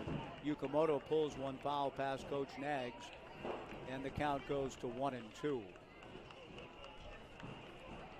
I was told, Blake, and is it true, when I was out for my jog around the Broken Top golf course and in that neighborhood back behind the team hotel, the locals were saying you couldn't have run yesterday, meaning the smoke was bad. The 1-2 pitch is very high. James Williams has the ball glance off his mitt, and the count 2-2. Is it a little bit better today? Well, I can't resemble yesterday because we were up in Walla Walla. Oh, you were just getting back in. Didn't get back here till 4 a.m. this morning, so it was a long track home. Is the smoke better today than it was yesterday? Everybody in the box says, yeah, a little bit. The 2-2 pitch swung on, foul tipped, and held by the catcher, James Williams, for strike 3. Good job by James, the ball popping in and out of his mitt, but he was able to catch it on the way down, constituting the strikeout on Ty Yukamoto. And J.C. Ng, the batter, first out of the inning. The fly ball still in order here for J.C., who's grounded to third, walked and scored, and bounced into a fielder's choice 4-6. Fastball up and in from Rory. He has been a bit erratic, to say the least, in the inning. Well, the Elks as a pitching staff have been a bit erratic this summer. They've walked the most batters in the West Coast League, most wild pitches, most hit batters. It's not been a very good year on the mound. A tough way to live. The 1-0 pitch, this should get a run home, and it will. A fly ball to left center. Sukata retreats. Phoenix Call tags. Sukata makes the catch. Phoenix scores. J.C. Ng comes through with a sacrifice fly. That's been a recurring theme this evening at Vince Genna. The sac fly for J.C. puts the Knights up 5-2 here in the top of the 6th. 2 down. And Mason Lee, the batter. Yeah, I will say the offense has had to do a lot of the heavy lifting this summer for the Elks. Rory Lemke to the plate. Reverse pitch to Mason, who has popped to short, sacrificed, and fouled out to third. In there for a strike. 0-1 the count. 2 down, 3 in here in the 6th. Tyler Howard, the runner at first, held on by Derek Yellows. The strike 1 pitch, off speed and away.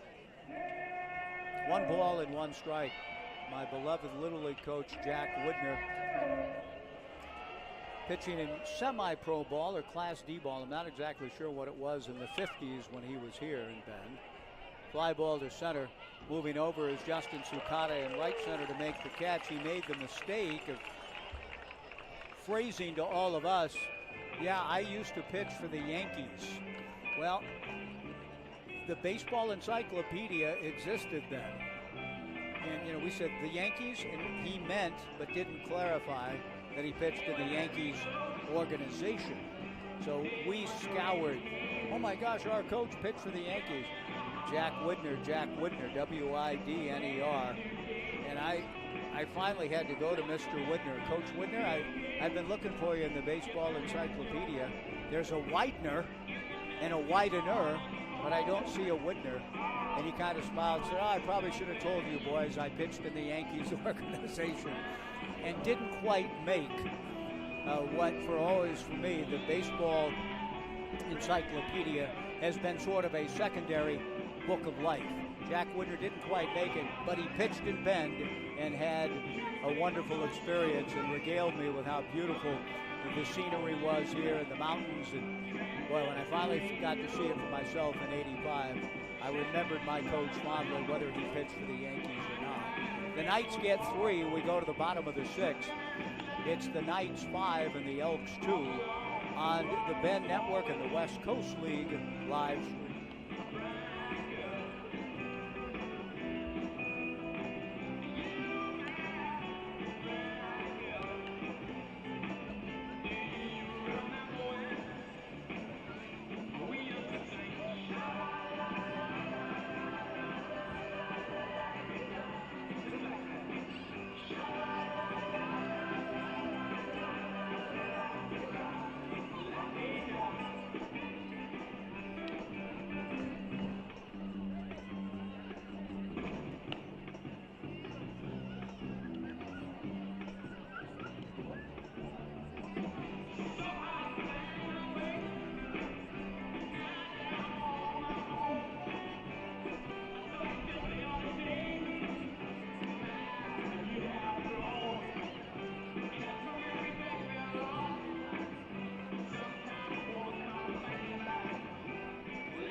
Pitching for the Knights, number 17, Sean Weissy.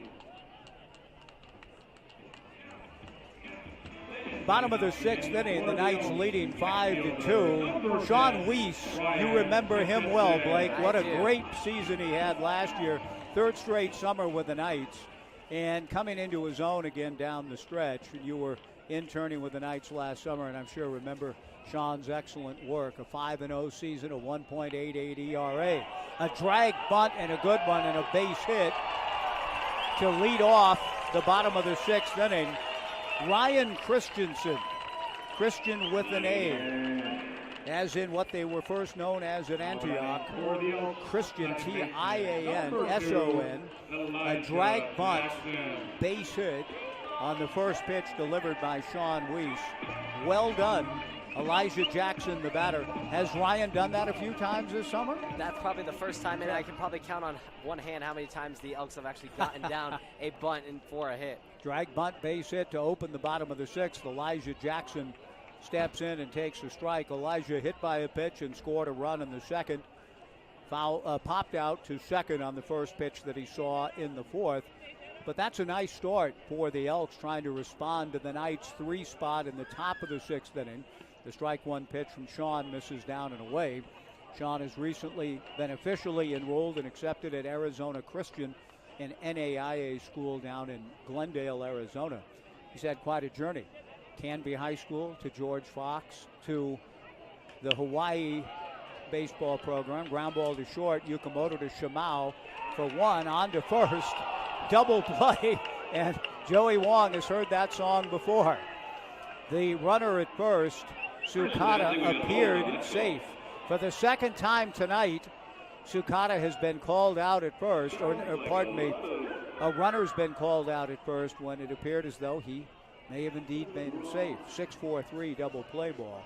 And Justin Sukata, who was called out on a close play in the fourth, the batter. And even though that call was quite questionable, Blake, it was a good play by the Knights. 6-4-3 double play ball.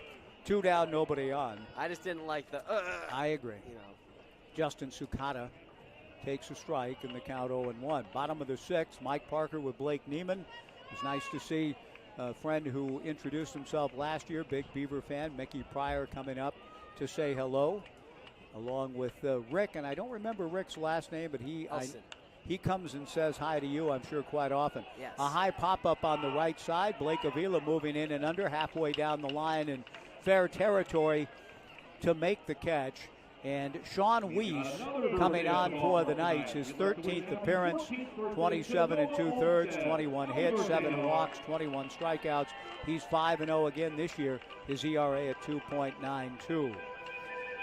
So the Knights maintain the lead with Sean facing the minimum. And just a note before Blake comes back to take you the rest of the way with a play-by-play, Sean Weiss's folks made the drive over today, coming across the pass on 22. Amy and Casey Weiss are here in the ballpark, and I'm sure they're enjoying watching. They're great people indeed, good friends. We go to the bottom of the 6th. The Knights 5 and the Elks 2. Blake will be back with you when we return on the West Coast League Network.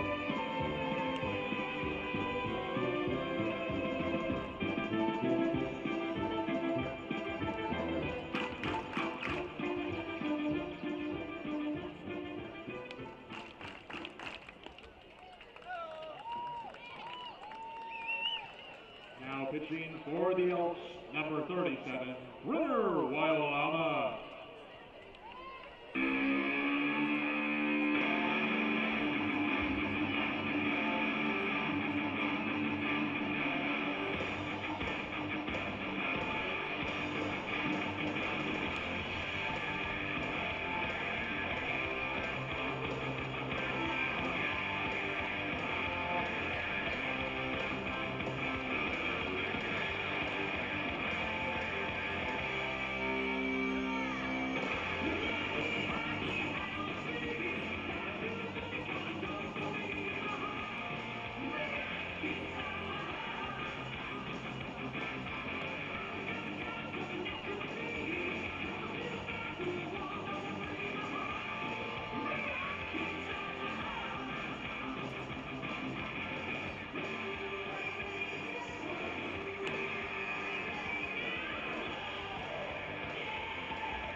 Leading off the top of the 7th for the Knights, right fielder, number 20, Sam Stem.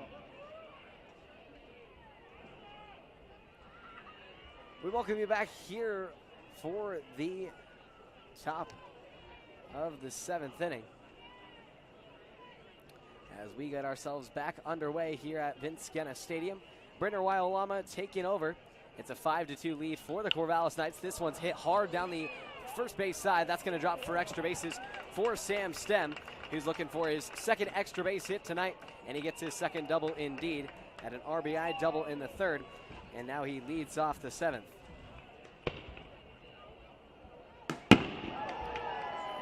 And that happens from time to time, Mike. Random fireworks shoot off from right field just out of the blue. We don't have no idea why or how or there's any reasoning behind it, but they've shot off in crucial game time scenarios, and we're like, really? Does it have to happen right now?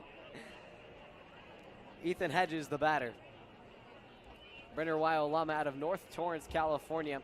A projected MLB draft pick this year, ended up going undrafted, and now will use his college eligibility at the University of Hawaii, who he committed to after he decommitted from the University of Southern California.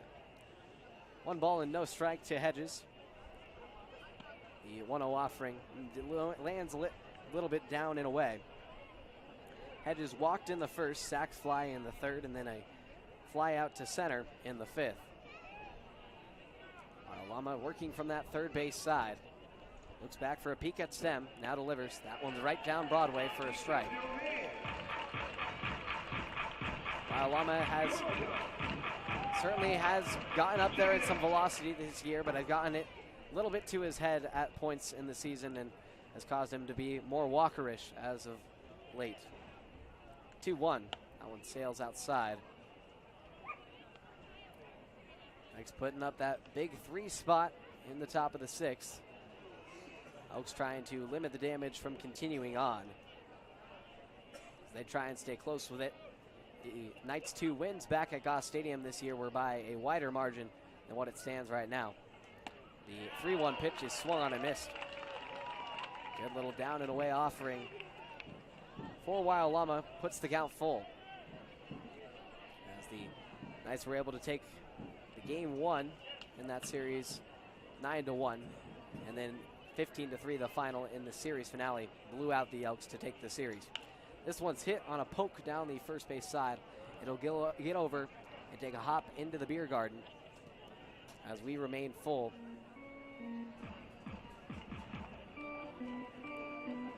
(3-2), no outs, 5-2 in favor of the 6-time reigning West Coast League champion Corvallis Knights, in control of the second half so far and looking to keep cruising against the Elks. Lama with a long pause. Here's the payoff pitch. It's sliced to back yet again as Hedges fights to stay alive.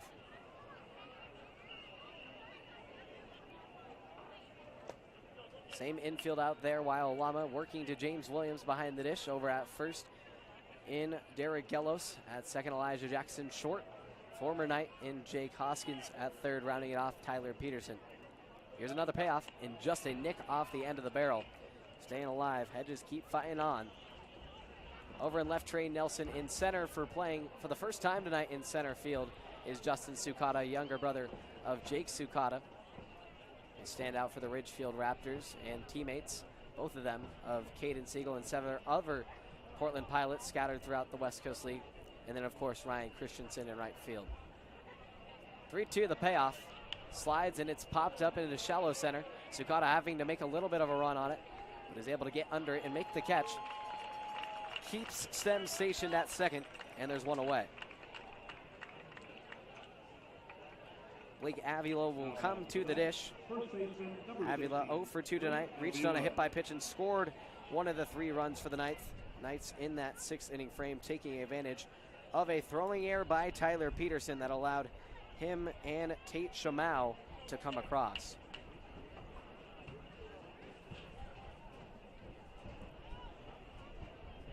Lama readies this time for the first base side.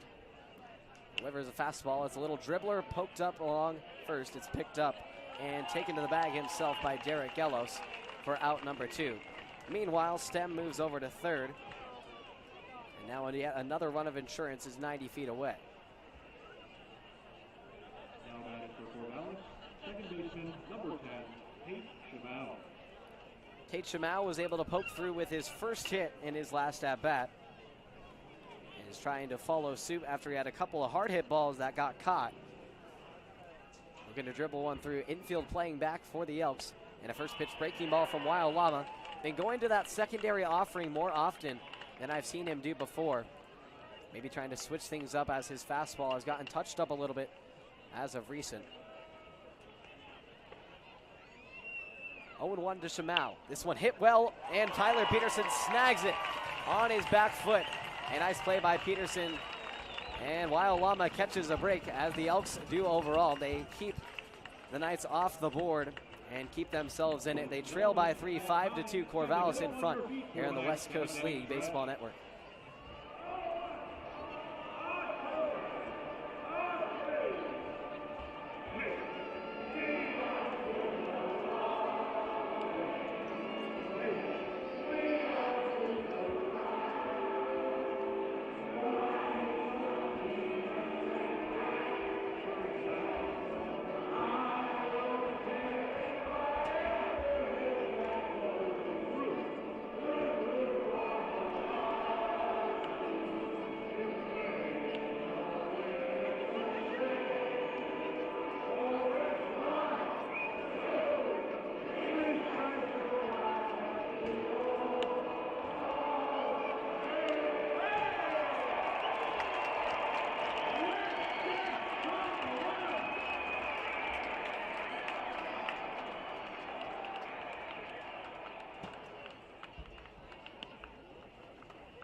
home stretch of this one, bottom of the 7th inning frame.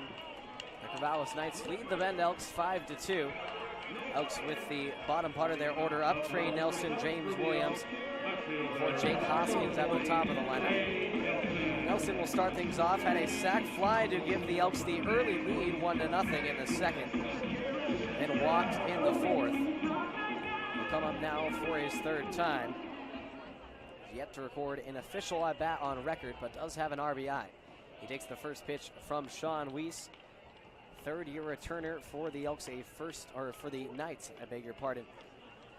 Returning as a first-team All-WCL member last summer with the Knights. 1-0 offering, sails a bit up and away for ball 2. This year, Sean, yet again providing great productivity for Corvallis, leading the West Coast League in wins with 5 in 27 2/3 innings pitched. This one's a sky-high fly ball over into right. Stepping back on it as Sam Stem treads back to his right and secures the ball as it comes down from space. 1 away in the inning. We'll bring James Williams, the UC Davis products, to the plate. One of 3 Aggies on this Elks roster, joining Caden Hogan and Zach Romero. Romero serving as the Thursday starter last night. Kellen Oaks providing a solid start tonight, but the bullpen has not been able to follow in suit, as Rory Lemke gave up 3 runs. Only one of them was earned, though, as a result of the Tyler Peterson error.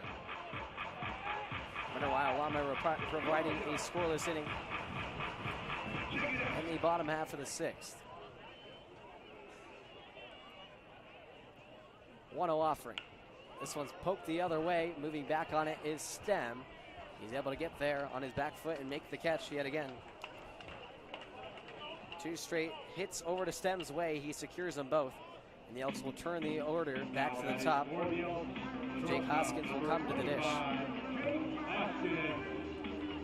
Hoskins has really had a turnaround season this summer, as he's been able to flip the script on what was looking to be a very quiet summer for the Lynn Benton Roadrunner turned Linfield Wildcat.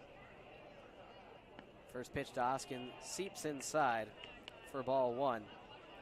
Hoskins hit as low as 143 before he went on this recent tear of 9 straight games with a hit, 14 in total, raising his batting average to now over 250. 1-0 dialed at the knees for a strike. 1-1 the count to Hoskins, 2 away, 5-2. Corvallis with the lead. Sean Weiss looking to put together back-to-back scoreless innings. 1-1 from the southpaw. This is a slow dribbler up along third. Picked up and thrown across by Mason Lee on the run. And that will retire the side in order as the Elks go down 8-9-1. Another quiet inning for Ben, as they have not scored since the 3rd. We'll head to the 8th and see what action Corvallis has left in their bats. 5-2, Knights in front here on the West Coast League Baseball Network. Congratulations.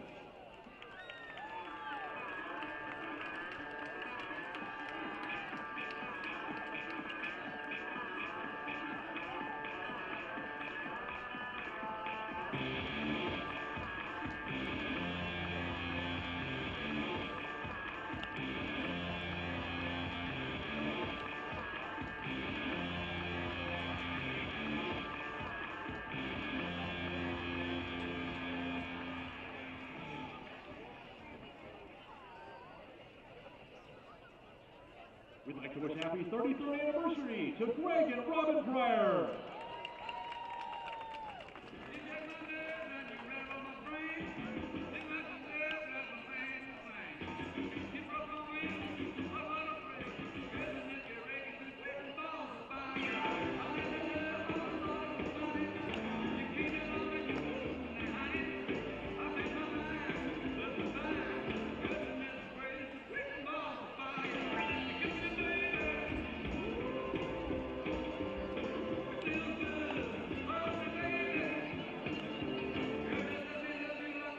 Top of the 8th inning.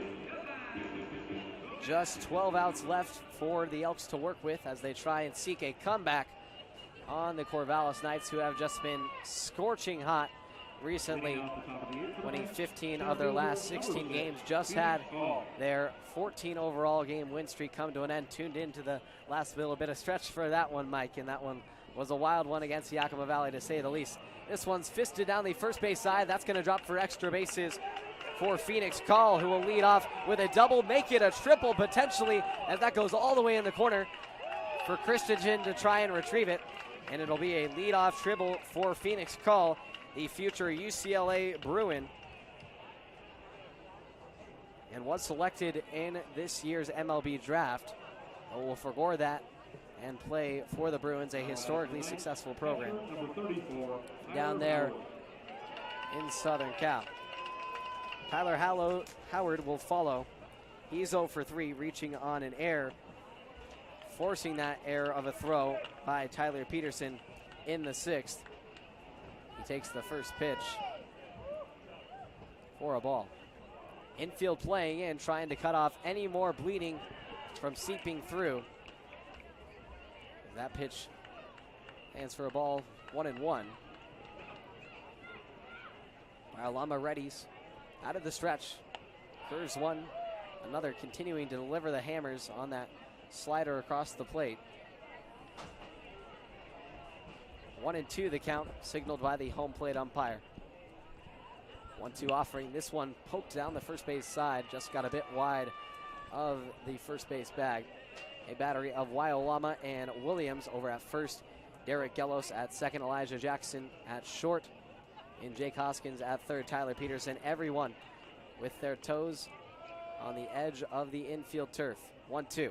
This one hit well into center field. This will likely score a run. Call gets on his horse and heads to the plate. A throw from Sukata, not enough mustard behind it. And it'll be yet another sacrifice out for the Knights as they bring across their 6th run and their 4th unanswered. 6-2 the lead for Corvallis. Blake, that triple for Phoenix Call was his first, and I've really enjoyed watching Phoenix Pac-9, 12 fans will enjoy watching Phoenix Call one more season in the Pac-12 next year with UCLA. This one sliced the other way on the first pitch to Tai Yukamoto, the former Bend Elk in 2022. Now having a much bigger role with the Knights. But indeed, Mike, the Pac-9, it's so horrible what's happening to our beautiful conference. I agree. 0-1, little two-hopper picked up by Jackson at second, throw across easily in time for out number 2. Boy, it is the thing that I'm so glad to be here, Blake, and I mentioned that several times. And again, a pleasure to be with you on the broadcast tonight. But even though that sun was bright red because of the haze and the smoke and a big red ball, it is now descended behind the majestic peaks of the Cascades, and what a glorious setting right now. Just a great place to be, and it just takes my mind away. Coming out of the ballpark, summer night, baseball. I'm not worried right now. Quietly, subconsciously, I am about the conference, but it's just nice to be at the ballpark. Exactly. Don't have to worry about the Conference of Champions quite yet. Right. Let the heads up there figure it out. 2-0 the count to J.C. Ing. As Brenner Wyolama looks to bounce back from that leadoff triple from Call. Came in to score on the sac fly from Tyler Howard. 3-0 the count goes quickly to Ing, who has had a walk in the 3rd and scored a run. Had a sac fly in the 6th to score the run prior to that. Back-to-back sac fly to score a run for the Knights. 3-0 pitches in there for a strike, 3-1. Lama readies from the first base side. Out of the stretch, 3-1 pitch. Hitter's count is bounced over to second, picked up by Jackson yet again on the scoop. And that nice turf hop, that will be placed right into his glove, and he'll take it to first for out number 3. Elks give up one on a sacrifice fly from Tyler Howard. They'll try and respond in the 8th as Corvallis has scored 4 unanswered runs. It's 6-2 Knights as we head to the bottom of the 8th here on the Bend Elks live stream.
Bottom of the 8th inning as we have an Elk making his debut. Brandon Stinnett taking over the jersey of Ruben Cedillo, who provided some great production for the Elks this summer. Summer, unfortunately, having to be cut short due to a lower body injury. Hope he can recover ahead of his fall campaign with Oregon State. First pitch in there for a strike from Sean Weiss out for his 3rd inning. A check swing from Stinnett. He reaches a bit out of the zone to try and get that one 0-2. 6-2 the lead for the Corvallis Knights. They lead by 4. 3 sacrifice flies for Corvallis and 2 sacrifice flies to score each of the 2 runs for Bend. 0-2 pitch. A swing and a miss for Stinnett, whose debut is short-lived as he swings through on 3 pitches and goes down on strikes. Interesting move to say, replacing Tyler Peterson. Wasn't quite expecting that. I'm glad to hear that Ruben Cedillo had a good summer for Very good summer. Cedillo ended up hitting .333 in 22 games. 3 homers. You know, I saw him hit 2 homers in a game at Sunken Diamond against Stanford, including a grand slam. So you do that, it's some real ability. Slumped a little bit, kind of hit a wall along the way, but I know that their coaches are looking for good things from Ruben again next year. Absolutely, joined by another Roadrunner teammate with Kellen Oaks this upcoming spring for the pitching staff. Gotta love that connection with Andy Peterson. 0-1, this one sliced the left side of the net. It's a great program they got there. 2022 NWAC champions. This seems to be a breeding ground for future Bees as of recently. LB is to Oregon State as the Kansas City Athletics were to the New York Yankees. That's an old reference, but as Casey Stengel said, you could look it up. 0-2 pitch curls away out of the zone. 1-2 the count to Derek Gellos. He has 3 hits tonight and is 3 for 3.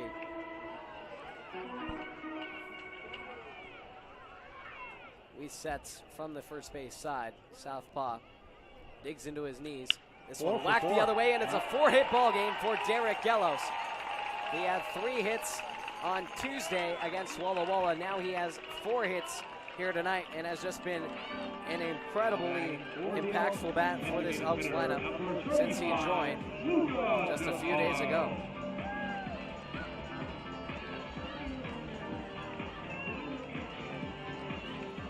Bring Luca DiPaolo to the plate, who did most of the heavy lifting last night, as he had 3 RBIs and 3 hits himself with his first triple of the summer and a double, along with an RBI single. Listed as one of the most exciting players to watch in the West Coast League due to a recent press release. 6-2 the score in favor of Corvallis. Gellos trying to get some one-out momentum brewing for Ben. And this crowd, Blake, getting into it. They've been into it all night. The official attendance, 1,598 in a dog in the park night and a good night. Fans are really enjoying themselves. A beautiful evening for baseball. 1-0 misses outside for ball 2, and you're exactly right, Mike. This is it. We have the benefit here at Vince of enjoying crowds like this almost night in and night out. Weiss with the 2-0. So curled off the bat of DiPaolo, who had a sac fly in the 3rd, popped out to right in the 1st, and then grounded out to 3rd in the 5th. DiPaolo played in 20 games for the Knights last summer, but just managed 1 hit. This one roped over to 3rd, trying to make a 5-3 double play. He didn't quite get it. A nice snag by Mason Lee. Could have been quite the bang-bang play. Now, had Jim Courtney called Derek Gellos out to end the inning on the double play, I think Joey might have been run again. Well, if we remember back at Goss, Joey had quite the throw across the diamond with his cap. I think that one went all the way from 3rd to 1st. But that was definitely a little ticky-tacky series. Wilson Weber will come to the plate, as I'm sure you're familiar with, Mike. Another Beeve. Really like Wilson, a really good catcher. It showed some life offensively, too. How's his summer been going? Wilson just got here, similar time as Gellos, and he's been impactful so far. Has 3 straight games with multiple hits. He fouls this one up and out of the way. Played for the Elks last summer, too. Also played a Cowlitz prior to his freshman year. So certainly familiar with the West Coast League. Interviewed him just after his first game he got here and just says he loves Bend, loves going on the lazy river. Doesn't always say it's all about baseball, but just enjoying time with the guys. 0-1 to Weber, drops below his knees. Now, when people refer to going on the lazy river, they're talking about the Deschutes float from Farewell Park or whatever that is down to Drake Park. One of the great floats in the history of humankind, no question. It's great. I didn't know they called it the lazy river. 1-1, this one put over into right center, and Weber makes an impact right off the bench. Here comes Gellos around third. He's at the plate. Weber digging for third. He slides in there safely. Wilson Weber comes in a pitch hit at bat off the bench and gets an RBI triple for the Elks, who score their first run since the third. Cut the deficit in half. It's 6-3 Corvallis. For the Elks, second baseman, number 2, Elijah Jackson. And it'll be a pinch runner, future Oregon Duck, a rival of the Beavs, in Maddox Maloney, a product of Thurston High, two-time 5A Player of the Year for the Colts. Here comes Elijah Jackson to the box. Weber did what he needed, took one hard to the opposite field gap. And Gellos with a nice hustle all the way from first to get there home. Second straight game for a triple for the Elks, who had just 4 triples on the entire season coming into last night. First pitch misses outside for a ball on Jackson.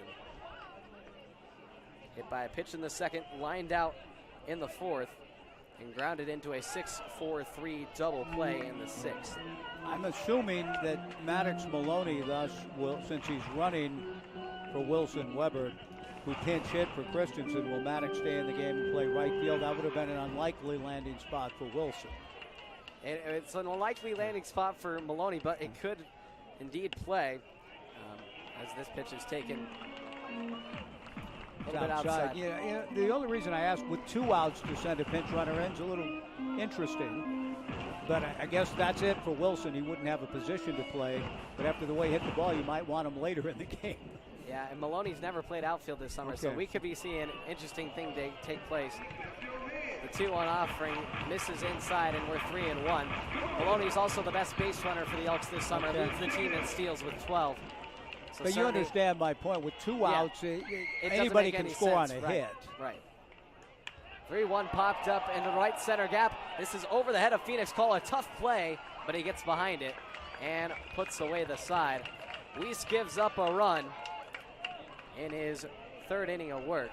As we will head to the 9th and final inning, we'll see how much rally this Elks crowd and the Elks lineup has left. We'll head to the final frame, 6-3 Corvallis here in the West Coast League baseball. To the Little League World Series. Congratulations, girls.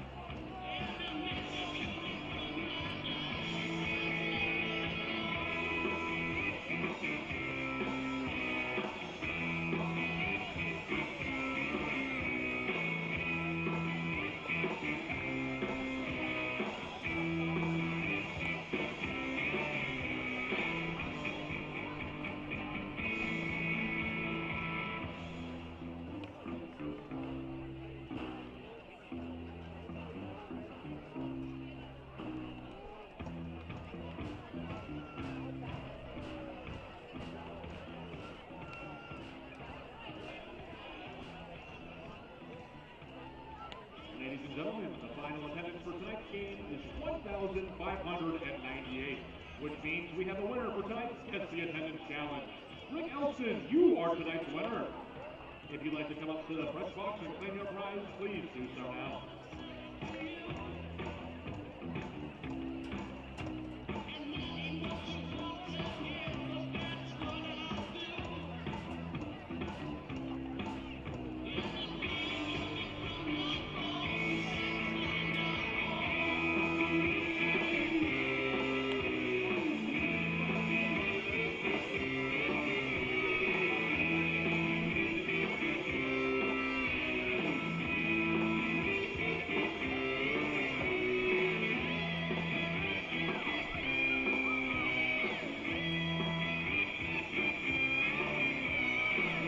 top of the ninth inning. Final frame here from Vince Skenna in this series opener as night begins to fall, and you can see the haze even a little bit more in the gloomy sky.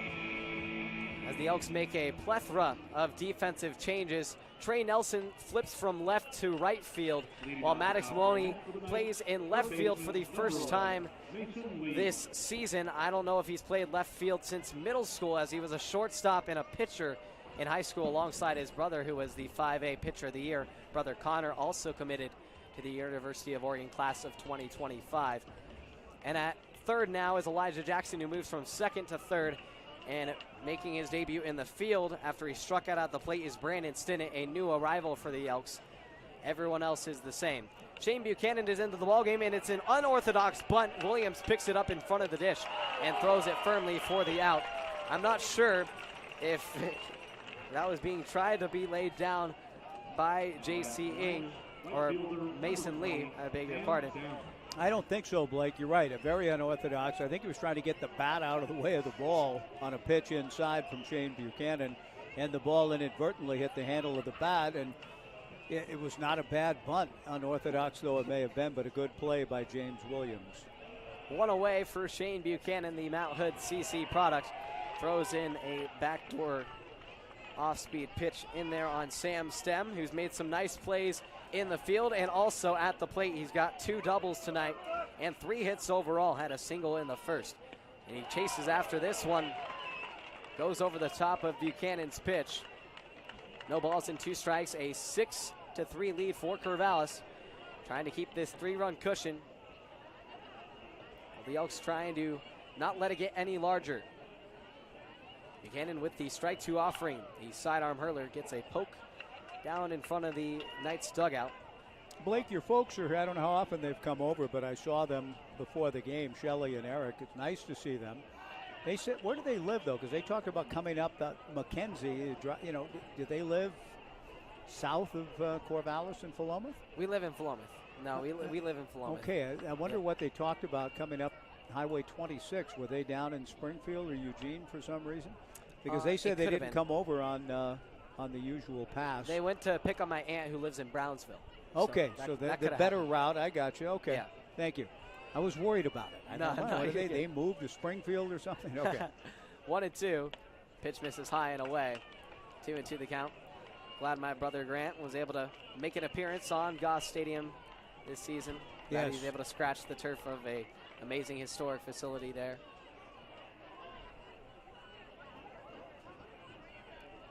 This one popped up into center field. Sukata moves in. He lost it. He's lost the ball. He lost the ball. It's over his head, and he can't find it. That's the second time this season Sukata has lost the ball, and it's going to be, once again, unorthodox as it may be, a triple for Stem, who has 3 extra base hits tonight.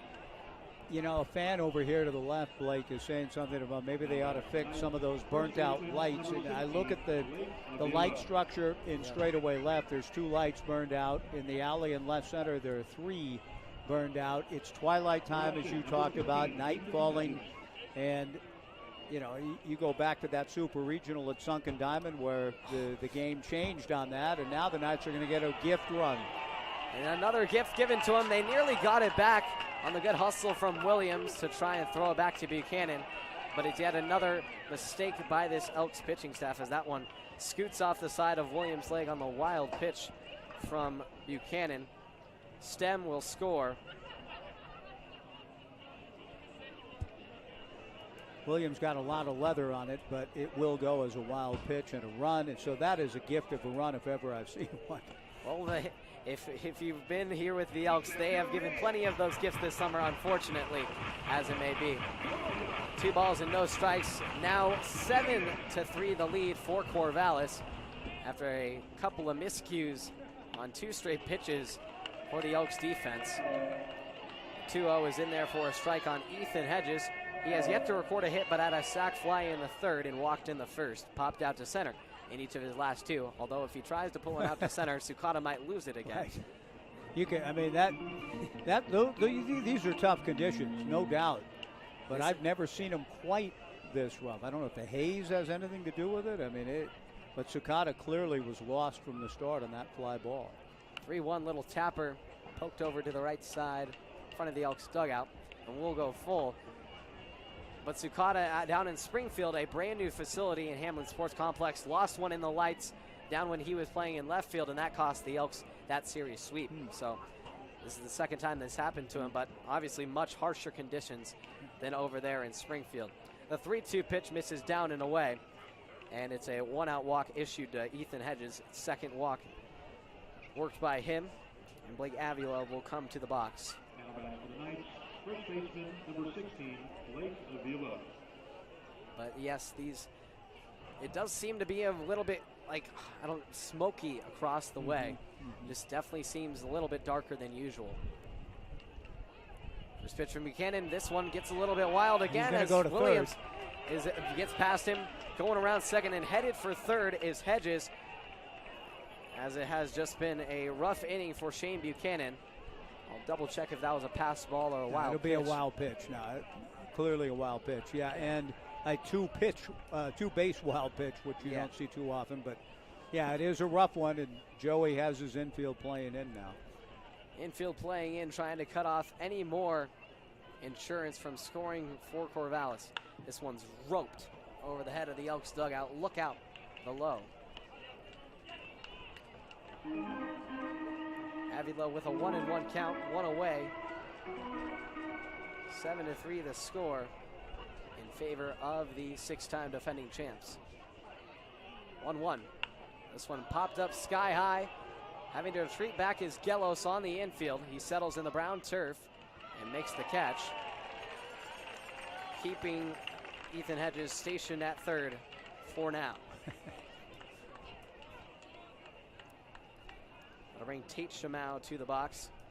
Shamau with a single in the 6th. Started his first two with a little bit of hard contact in the 2nd and the 4th, and he added more hard contact in the 7th when he lined out to third. He's had a lot of hard hit balls, but just not a lot to show for it outside of that one single. Takes the first pitch down and away for ball 1. But Mike, I'm not joking when this has just been a typical occurrence on the mound for this team, as they've had 66 wild pitches coming into this game on the season. 1-0 misses down and outside for ball 2. So I've had trouble. I've talked to Danny Sales, the pitching coach, pretty regularly, and he just says the bullpen to game translation is just night and day difference. 2-0 bounces off the turf for 3-0. Do you ever see that at all at Oregon State, where that kind of dramatic transition? Yeah, a couple of years ago in 2021, the Beavers led the conference in free passes and hit batsmen, and still had a good season, went to a regional, nearly won their regional, but that's tough. I mean, there's really no defense for that. Right. 3-1, 2 away. Here's the hitter's pitch from Buchanan. It dives low, ball 4. As the walks are racking up in this game for the Elks. That is the 2nd walk issued by Buchanan. And it's the 6th overall, 6th overall for the Elks tonight. Shamau works aboard. Phoenix Call will follow. This is a grounder over to third, picked up by Elijah Jackson. Will try and throw it across a stretch by Gelos, and he gets it in time as the Elks are able to get out of it there. But a couple of key mistakes by the defense. A lost ball, couple of wild pitches, a debacle of an inning. Makes it 7-3 Corvallis with just 3 outs to get to secure the opening game victory. We'll come back with 3 outs left to go in the bottom of the 9th here on the West Coast League Baseball Network.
Bottom of the 9th inning.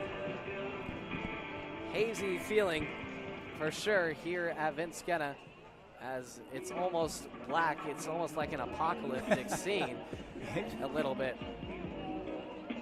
Well, you can just barely tell that there are mountains, you know, out as we look out the press box, very shrouded in haze, but they're out there. One of the beautiful settings in America for a ball game and in life in general, but the smoke has made it difficult to see through. We've made it to the 9th. Boy, the conditions are not good for these guys right now. For sure. Justin Sukata, who had a unfortunate play in center caused by this haze, lost the ball, will try and find it better at the plate. He takes one high inside from Sean Weiss. He's back out for yet another inning of work, trying to close it out for Corvallis, who seeks to open this series with a victory for the second time against the Elks this season. 1-0 is fought off, 1-1. I wanted to get your perspective because I had a buddy this past season go to Smith's Ballpark in Utah, and how this compares to that. Smith's Ballpark? In Utah, Salt Lake City. Well, I'm curious about, you know, what leads you to the question. I mean, that's a AAA ballpark. Just the mountainy backdrop. Oh, the backdrop of the mountains. This is better here. Yeah. I like this better. Now, the Wasatch Mountain Range is magnificent, but there's nothing better to me than our own Cascades on a beautiful summer evening. Good. Yeah. 2-1 pitch. That one sails high of Sukata for ball 3-1. Sean Weiss, we were looking, both Blake, you and I both big admirers, and anyone who loves the game of baseball, of Travis Bazzana. I'll let you do the honors here in a minute. Sean Weiss's former teammate from the Knights 2 years ago. Pitch misses, or pitch catches the outside corner. 3-2. He had himself a day, didn't he? Bazzana had himself an incredible day in a game that looks like a football score. Just crazy. 6 for 7, 2 doubles, 2 homers, 8 RBIs, 27-2 win. My oh my. This one's fisted the other way, and it's going back on it to make the catch. J.C. Ng is there for the first out of the inning. What a great ball player. Yeah, Travis, the former MVP of this league. Just one of the many great Knights who have gone on to have loads of success at Oregon State, and Bazzana, a projected first round, if not top 10 pick in next year's MLB draft. And when you mentioned former Knights, I mean, certainly the great first one ever to come out of this league was Ben's own Jacoby Ellsbury, who played here in 2002 and then went on to greatness with the Beavers and Major League All-Star status. First pitch catches the outside black for strike one. And that was before the Elks were actually even affiliated with the West Coast League, back when they were in the PIL. We are so glad that baseball was saved for this type of experience, because Jacoby was considering signing out of Madras, was convinced to play here that summer of '02, loved the collegiate kind of feel of that, and decided to eschew signing, become a Bend Elk, and then a Beaver. And the rest is pretty good history. Very good history. Two-time World Series champion with the Boston Red Sox. 0-2. That one bounces in the dirt. 1-2 the count to Trey Nelson. Then also, obviously, Joey, another great Beav to follow after that from the Elks. Two most notable alumni to come from this organization. Weiss lefty on righty, 1-2 pitch. Ooh. That one's right at the knees, a little bit of a late punch out. But indeed it is, as the Elks fall to their final out on Nelson's strikeout. But then it seems like in the modern era that just the talent has been bred from Corvallis. I mean, Stephen Kwan, Adley Rutschman, Travis Bazzana, the list goes. Nick Madrigal. Nick Madrigal. I mean, it goes on and on and on. Been a lot of fun to watch, and this league has been a joy. A lot of great players up and down the league. Absolutely. The Knights have certainly had their fair share. Shane Bieber, former Cowlitz Black Bear and Cy Young Award winner. Just a great league overall. Yeah. I'm glad it's with us, and it has been here nearly for 2 decades. Yep. Tremendous story. 1-0. The count to James Williams. He whacks one in the left center, and the Elks will survive for at least one more batter. As Williams gets his first hit of the night, he was 0 for 3 going into that at-bat. Blake, I know anything's possible. You only need to score 4, and I've seen weird things in my life. But you see that I'm gathering things up. My daughter made the drive over. She's waiting for me. We're going to go grab a bite to eat at the end of the ball game. She just got into town. We want to get to an establishment before it closes. So I really appreciate the invitation, but I'm going to try to beat the canines and the humans out of here as soon as this ball game goes final. So I'm not going to linger. Thank you so much for letting me join you, and I look forward to tomorrow night also. I look forward to it as well. It's been a dream come true just being able to broadcast games with you. Thank you. And back at you. It's been nice to be with you tonight and look forward to doing it again. I look forward to it as well. Mike Parker joining us, voice of the Beavs and voice of the Knights. Been a pleasure having him on. 1-0, ball game still going for at least one more out. 2 away, 7-3. Oaks with the runner on first and have the top of their lineup now with Jake Hoskins. Weiss delivers the 1-0 pitch. It skirts back inside as Hoskins lifts his hands over the pitch of his former teammate in 2021 when he played for the Knights then in what would have been their 4th championship of 6 straight. 2-1. This one lined up the middle, base hit. Now, I'm not going to go anywhere crazy on a limb, but I would love to see, for my own personal benefit of the game, see a UCLA, Oregon State, Pac-12 tournament type scenario unfold.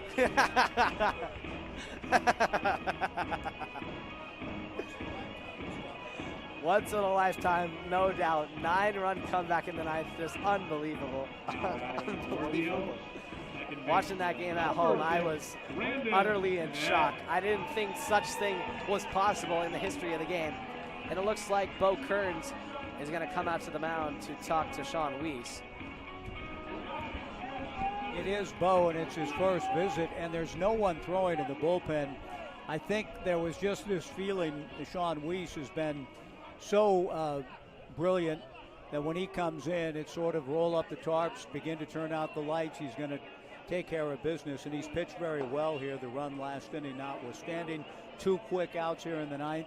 So I give great credit to the Elks to show some fight down to the stretch. The tying run is now in the on-deck circle, 7-3 in the bottom of the 9th. So, and Derek Ellos is 4 for 4, so if you can get him to the plate, you feel like you got a chance. There you go.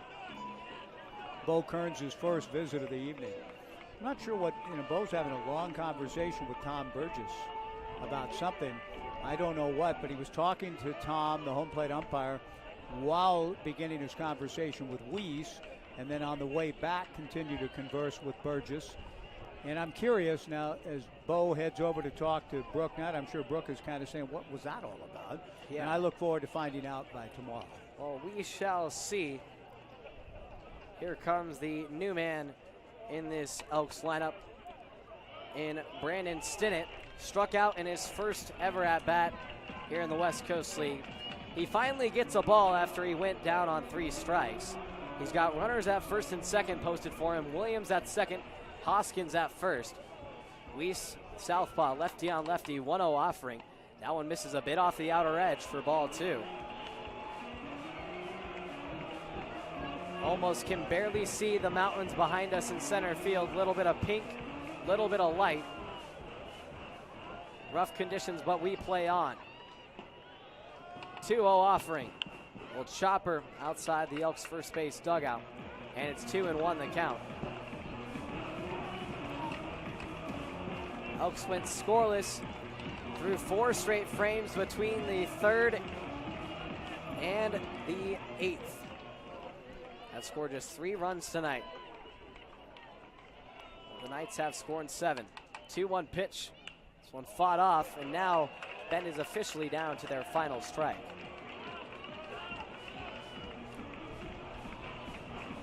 Two balls, 2 strikes, 2 away. 2 on for Bend. Weiss with his glove pinned against his cheek. Now settles on the first base side. A kick and a deal. Rope down the first base side. He just got a little bit out in front. If he would have sat back on it, it would have been for extra bases and might have cleared him off the pads.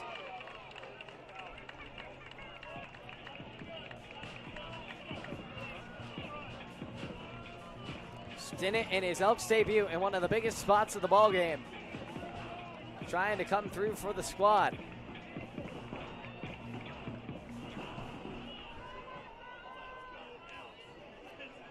Weiss with a long set, comes out at his hip, shoots the 2-2.